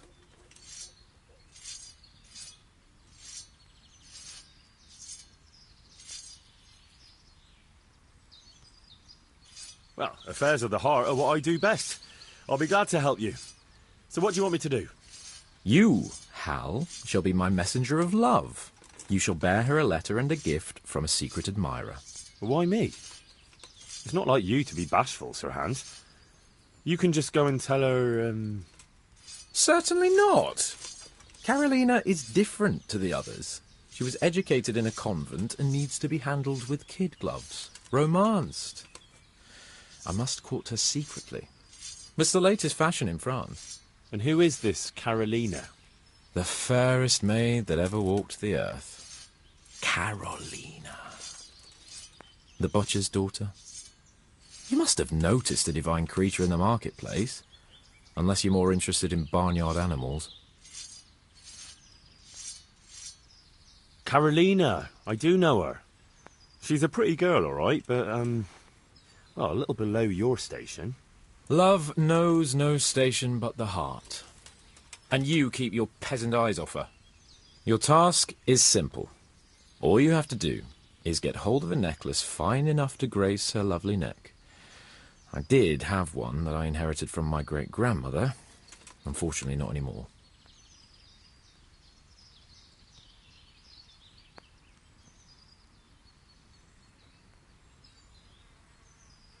What happened to it? I lost it playing dice at the inn. But you'll get it back for me. You're a smart lad. I'm sure you'll figure out a way. And I'll reward you handsomely. Oh, all right then. Is there something else I should know about this necklace? I lost it at dice in the Ledechko tavern when I was there to see... Well, that's not important. So, some dice player from Ledechko won your grandmother's valuable necklace. Haven't you learned anything from losing to Zdena, the bathhouse wench? My great-grandmother's. And, as it happens, I have learned a trick or two. But that fellow has the luck of the devil. No doubt he'll still be sitting there, swindling other folk out of their hard-earned groschen. Oh, what's the use? All right, all right. I'll go to Ledechko, find this diabolical dice player and see what I can do. Though I'll probably lose my shirt to him. Well, there's more than one way to skin a cat. Good luck, then.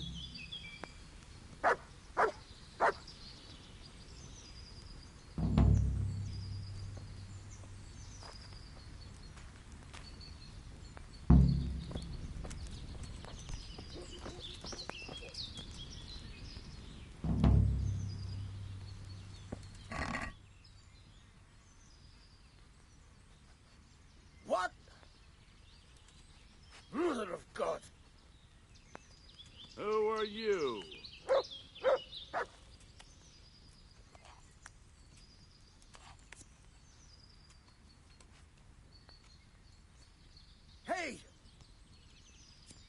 Who are you?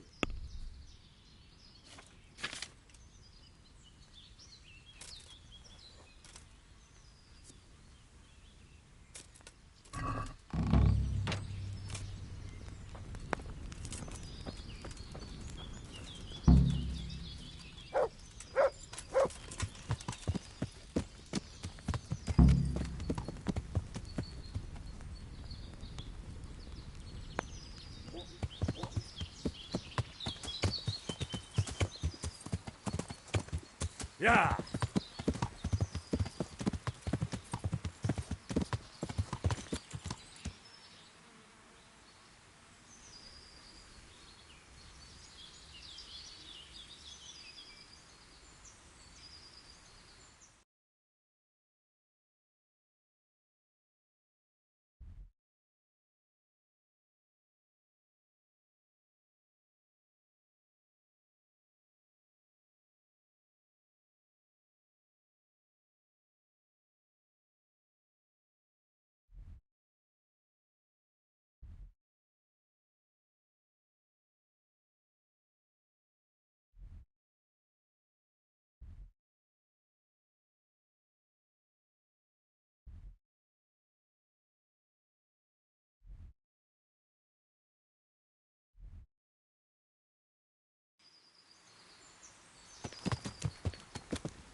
Yeah.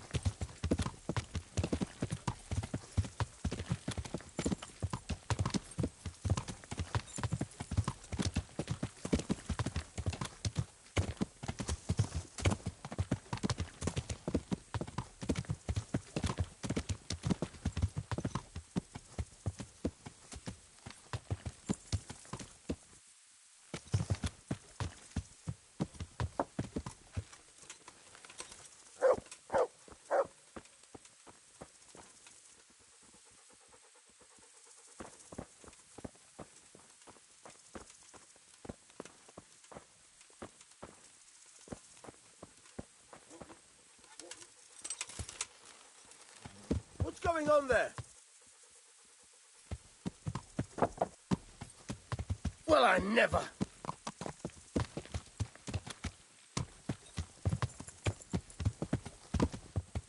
Yeah.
Yeah.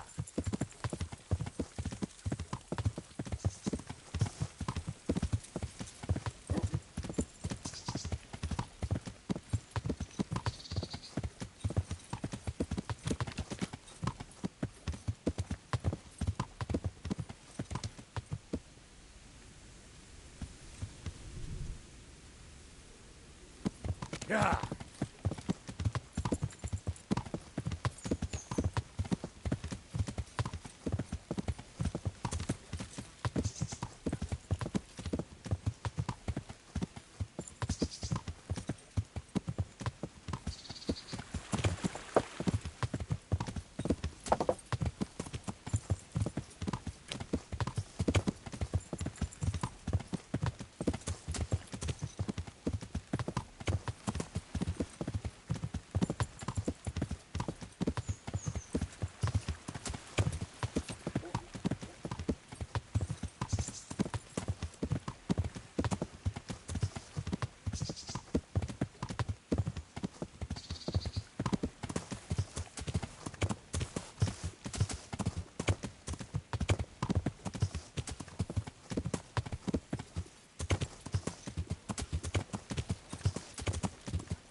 Yeah.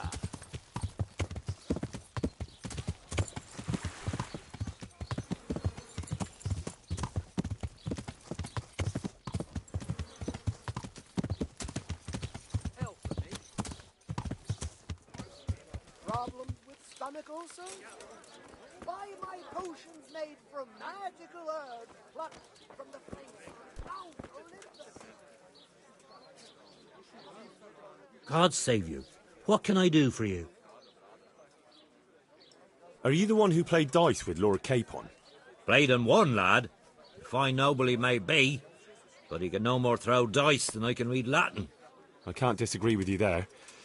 But look here, have you still got that piece of jewellery you won from him? No, I don't. Some noble rode through here and we had a game or two. Only them dice kept falling his way. I was lucky to keep my boots. He's got the necklace now. Do you know where this fellow was heading? He was waiting for someone here, but when they didn't show up by midday, he rode on. He mentioned something about camping by the bridge over the Sasau River. That one before the charcoal burners camp. You might still catch him there with a bit of luck.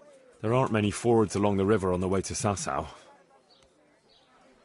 Can you tell me anything else about him? Fine gent he was, well dressed, on horseback.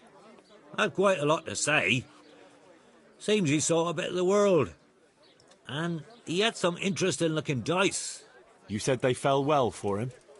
Aye, and no wonder. Fine dice they was, made special, all shiny and whatnot. That's all I need to know. Good luck then.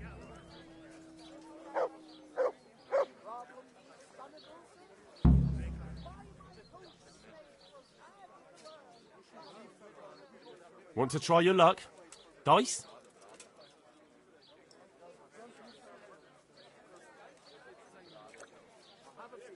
Good boy.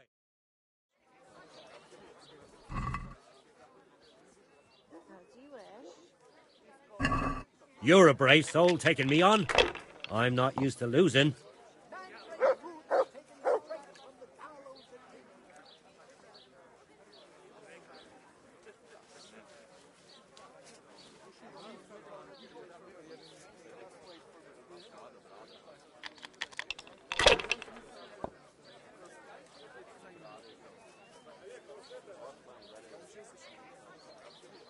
Now you.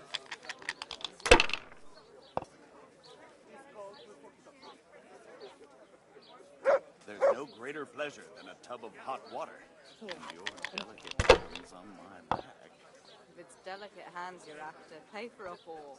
Come now, I am paying you, am I not? Ah, come on. It's time I had a throw.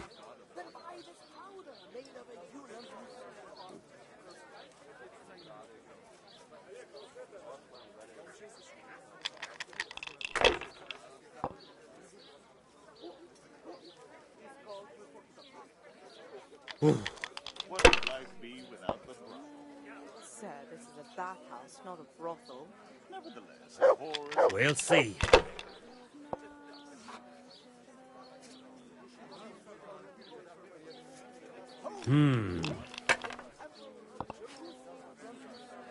God's holy hat!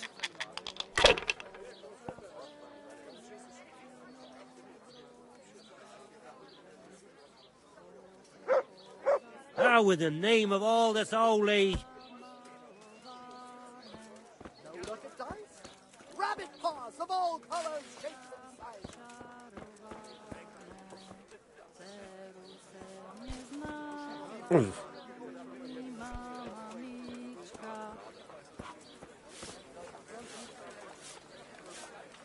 I'm honored that you should come to me. What's happening around here? Nothing much, thank God. Peace and quiet is a blessing in this day and age. Can I sleep here? I suppose I could find something. For how long? Just the one night? Sure, but let's see your coin first. These are harsh times. Here you are. You'll like it here. See you later.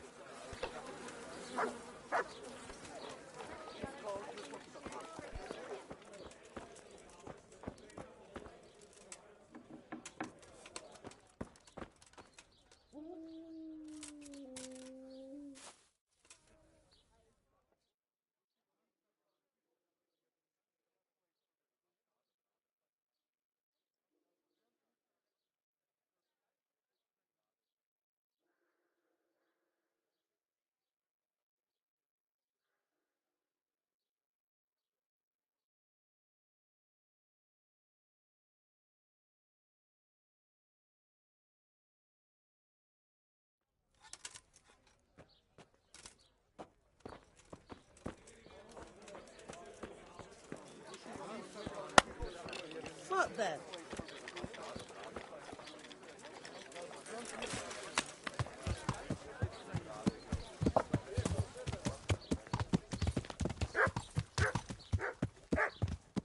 Has your manhood been wilting of late?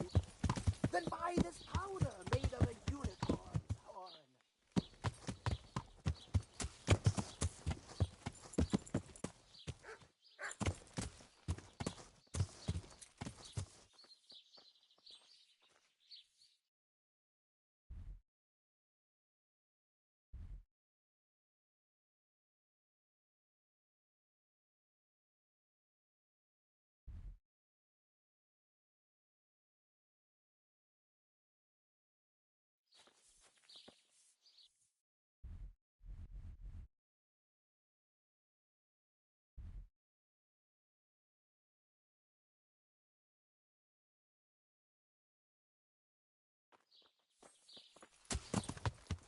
Yeah.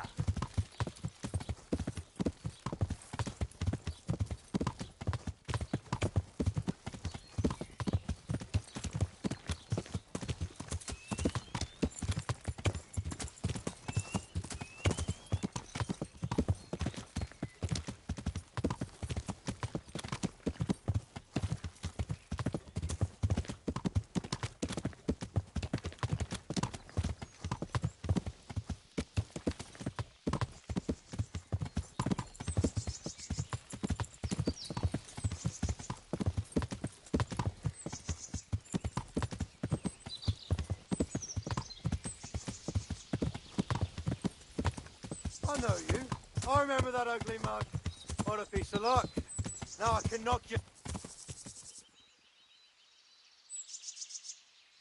Yeah. you call that combat? Yeah. Yeah.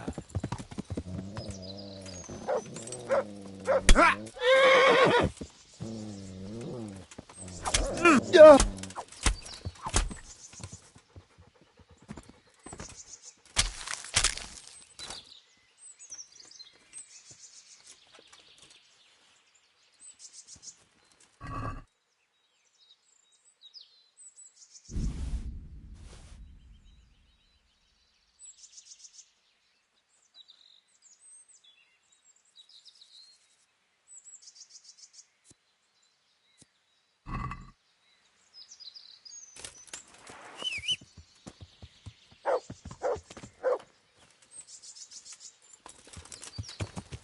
Yeah.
Yeah.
Yeah.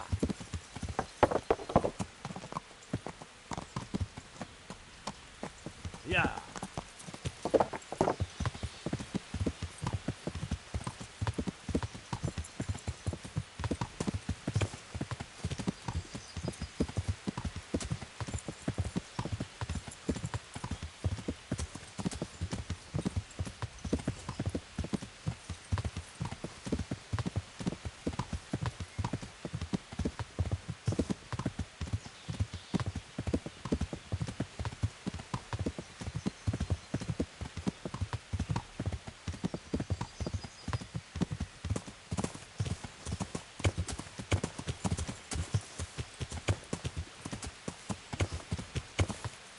Yeah.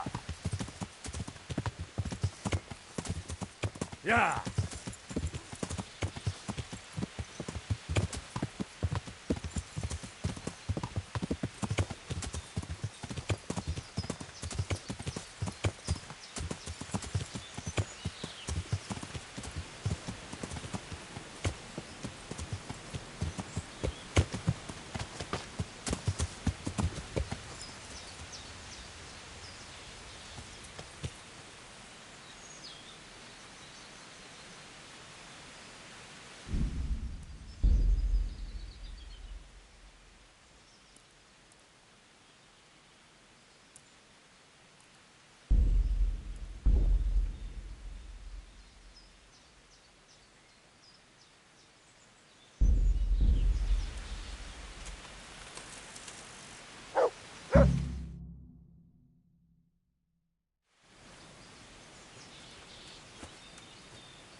Are you after something?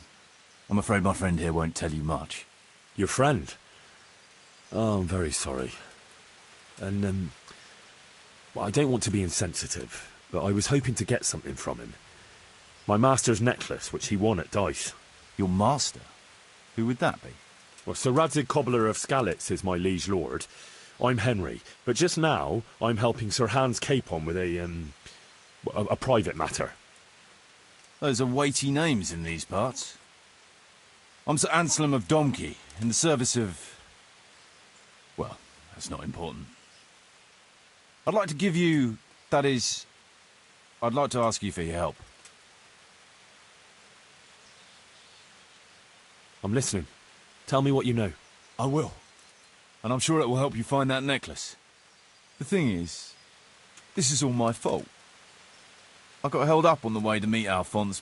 By the time I got here, I found him like this. God have mercy on his soul. Amen, lad. I was heartbroken and enraged by turns, tearing my hair and cursing. Alphonse was my good friend, and it pains me to know he was only here on account of me. I brought him into a certain business matter to negotiate with some people, and he agreed. And this is how it ended up. When I finally pulled myself together, I took a look around and found some tracks. I followed them to the camp of those very brigands that Alphonse was supposed to negotiate with. Nah, you can't trust anyone these days. So how can I help? You can pass yourself off as Alphonse. Get into the bandits' camp and find that fucking murderer. And when you do, you'll find what you're looking for.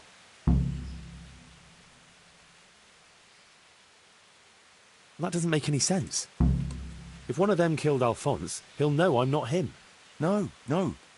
They never saw him before. So whoever killed him surely took him for some passing merchant. Are you quite sure they don't know him? Aye. He moved in altogether different circles, among decent people. That's the very reason I asked him for help. So I reckon the best thing is for you to introduce yourself as Alphonse, have a snoop around, and come back to me when you find out anything. Now, wouldn't it be better if you did that yourself? After all, I know nothing about this Alphonse. They'd see through me. I'd do it if I could, lad. Only they know me, and I'm not on the best of terms with them. They'd most likely kill me on sight. Then the two of us would be dead and those bastards would get away with it. Well, I hope I can avoid the same fate. Is there anything else I should watch out for while passing myself off as Alphonse? The main thing is to look and sound like a noble, not a peasant. a commoner. So dress the part. No rags or rusty iron.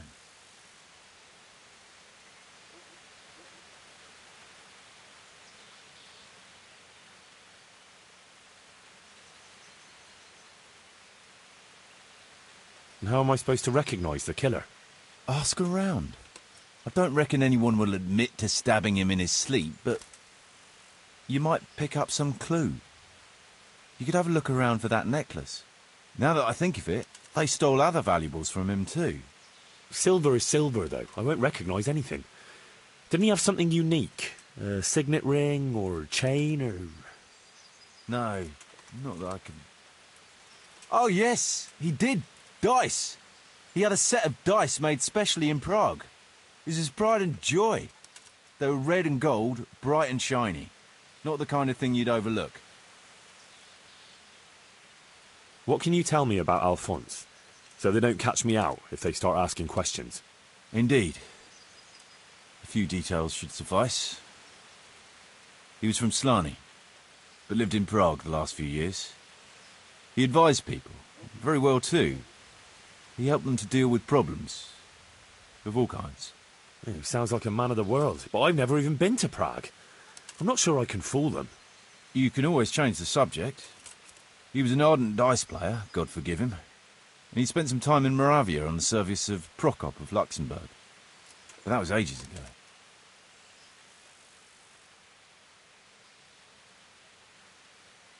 What do you know about the brigands in that camp? Actually, they're not just ordinary bandits. It's a robber baron and his band. Sir Erhard Baron Bielowitz. Some of his vassals and maybe some commoners.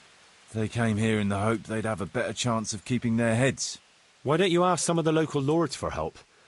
I'm sure the Sasau custodian would lend you a few men. There's nothing I'd like to see more than the lot of them strung up. Only I have a task that conflicts with that. And as for the custodian, I'm pretty sure Sir Sebastian is in league with Erhard. What was the purpose of Sir Alphonse's negotiations? Look, Henry, you'd best avoid that subject if at all possible. Just find the murderer for me, get your necklace, and I'll take care of the rest. It'll be a bit hard to avoid that, since it was supposed to be the entire purpose of his visit. True. Well, Alphonse was supposed to talk Erhard into moving his robbing raids towards Benešov, especially holding up merchants' wagons heading for Prague. In return, he was to offer a reward of up to 12,000 groschen and safe haven in Pilgrims. I see. So you work for someone in Pilgrims? No, neither Pilgrims nor Benešov, nor Vlachin for that matter. It's a bit complicated. Damn politics. What was the purpose of Sir Alphonse's negotiations? Look, Henry, you'd best avoid that subject if at all possible. It'll be a bit hard to avoid that, since it was... True. Well, Alphonse was supposed to talk Erhard into moving his robbing raids towards Benešov, especially holding up merchants' wagons heading for Prague. In return, he was to offer a reward of up to 12,000 groschen and safe haven in Pilgrims. I see. So you work... No, neither Pilgrims nor Benešov. Damn politics.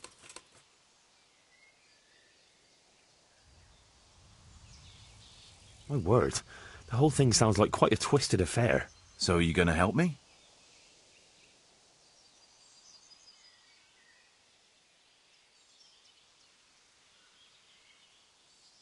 I'll help you. I'll have to go there to look for the necklace anyway, and this seems as good a way as any. Thanks 1,000-fold. And for the love of God, don't get caught. I'd never forgive myself if another man lost his life on my account. If it starts to look risky, take to your heels. I'll bear that in mind. There's something else I'd like to ask. I've no more questions.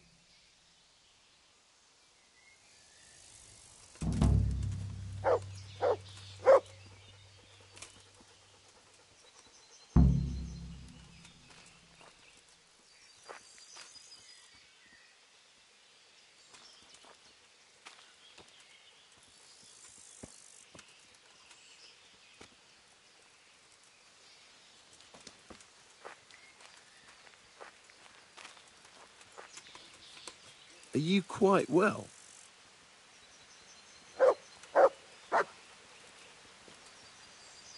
Looks like he died without a struggle. Maybe killed in his sleep. They took everything he had. Money, jewellery, even his boots. Someone was searching for something here. Were they out to rob him of everything he had? Or something in particular?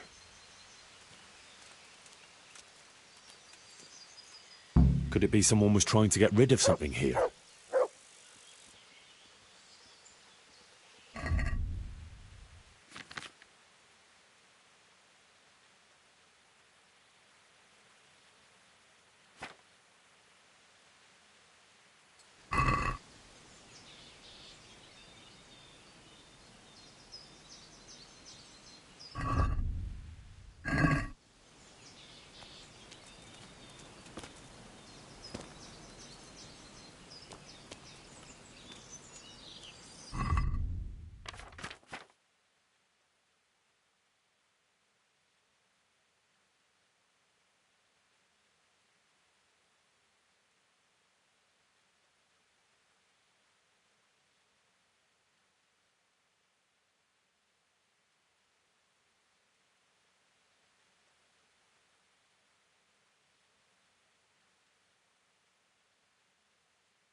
What do you think you're doing? I've a mind to...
Then buy this powder made of a unicorn horn.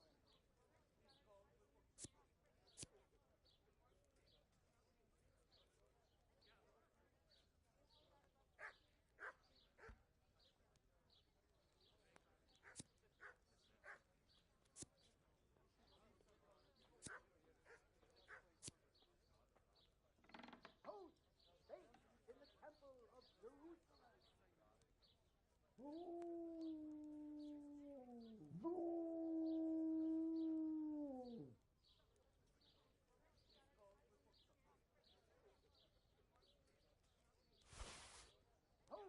faith in the temple of Jerusalem.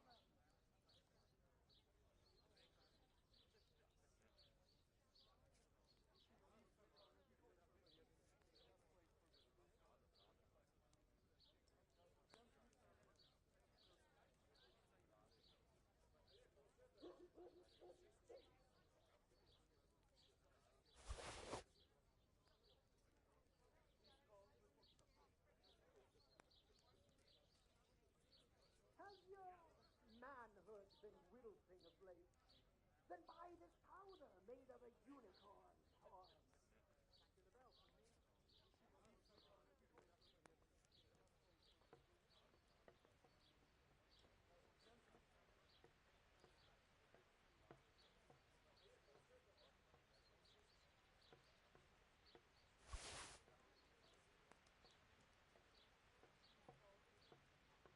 Mandrake root taken straight from the gallows of King.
There's nothing to it.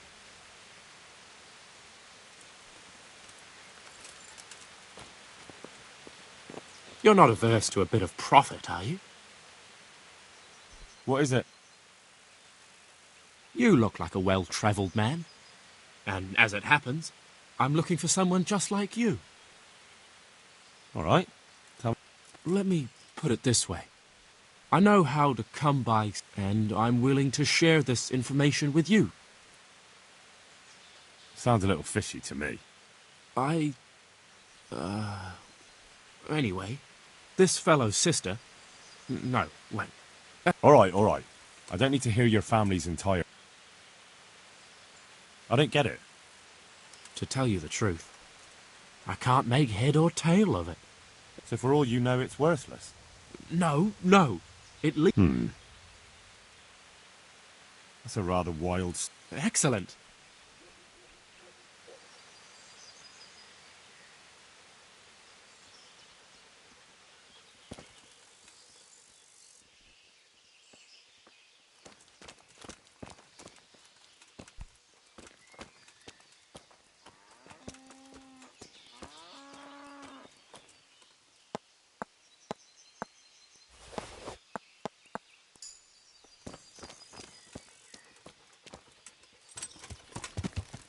Yeah.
Are you after something?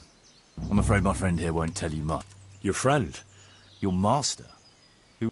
Well, Sir Radzig Cobbler of Skalitz is a private matter. I'm listening. Oh.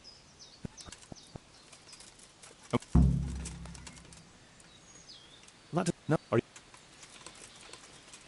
No, I do. Is there... Is there anything...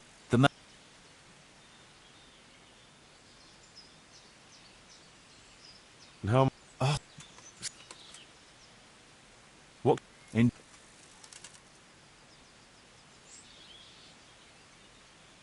What do you... What was the True. Well, Alphonse was supposed to talk Erhard into moving his robbing raids towards Benishov, especially holding up merchants' wagons heading for Prague. In return, he was to offer a reward of up to 12,000 groschen and safe haven in Pilgrims. I see. No, neither Pilgrims nor Benishov. Damn politics.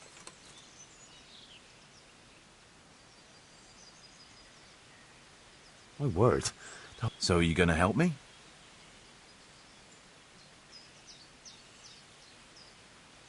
I'll help you. Thanks 1,000-fold.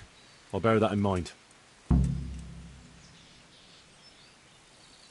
There's something else I'd like to ask. I've no more questions.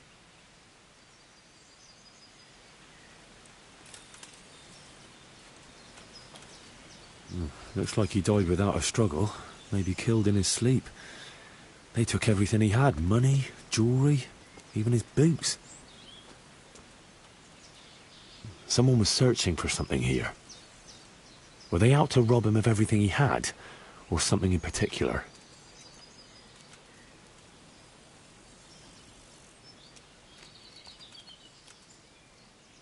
Could it be someone was trying to get rid of something here?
Yeah. Yeah.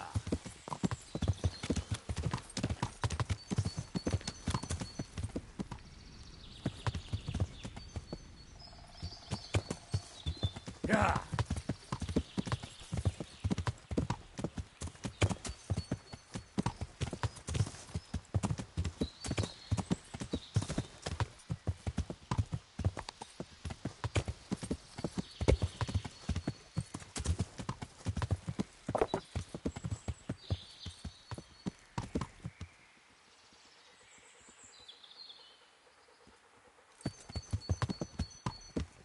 Yeah.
Yeah.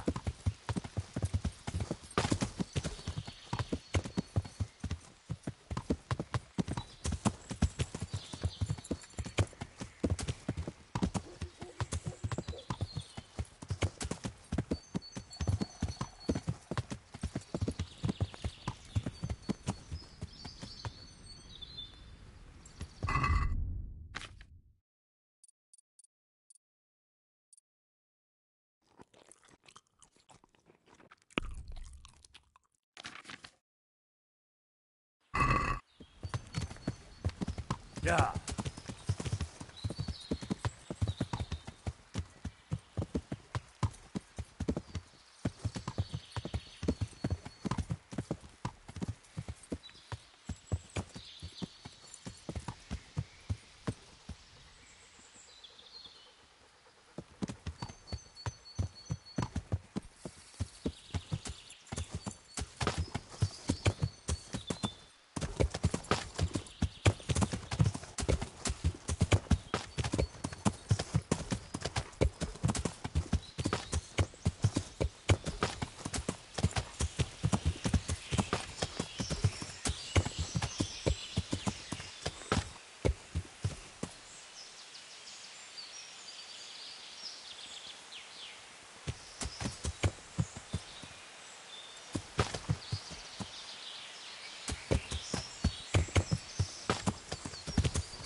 Would I be right in assuming this is the encampment of Sir Erhard, Baron Bielewitz? You must be Sir Alphonse, eh? All the way from Prague, eh?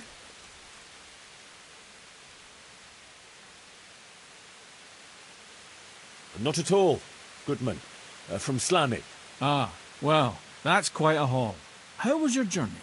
As well as might be expected in these perilous times. Oh, aye. The roads ain't safe at all these days. There's all sorts of rabble waiting to rob unwary folk and even kill them. Indeed, indeed, I concur. One must be wary, well, cautious even, when travelling. Right then. But you'll have to wait a while. Sir Erhard is busy at the moment. No matter, I shall just, But it's easy to pass the time here. There's always a dice game going on with nice things being wagered. I had my eye on a fine pair of gauntlets and some old piece of jewellery. Jewellery, you say? That's right. Just go and see old Blaha, the fella sitting at that table there. He can read, write, and do sums as good as any scribe, and other things too. He keeps things in shape here a bit. Thank you. I may well do that.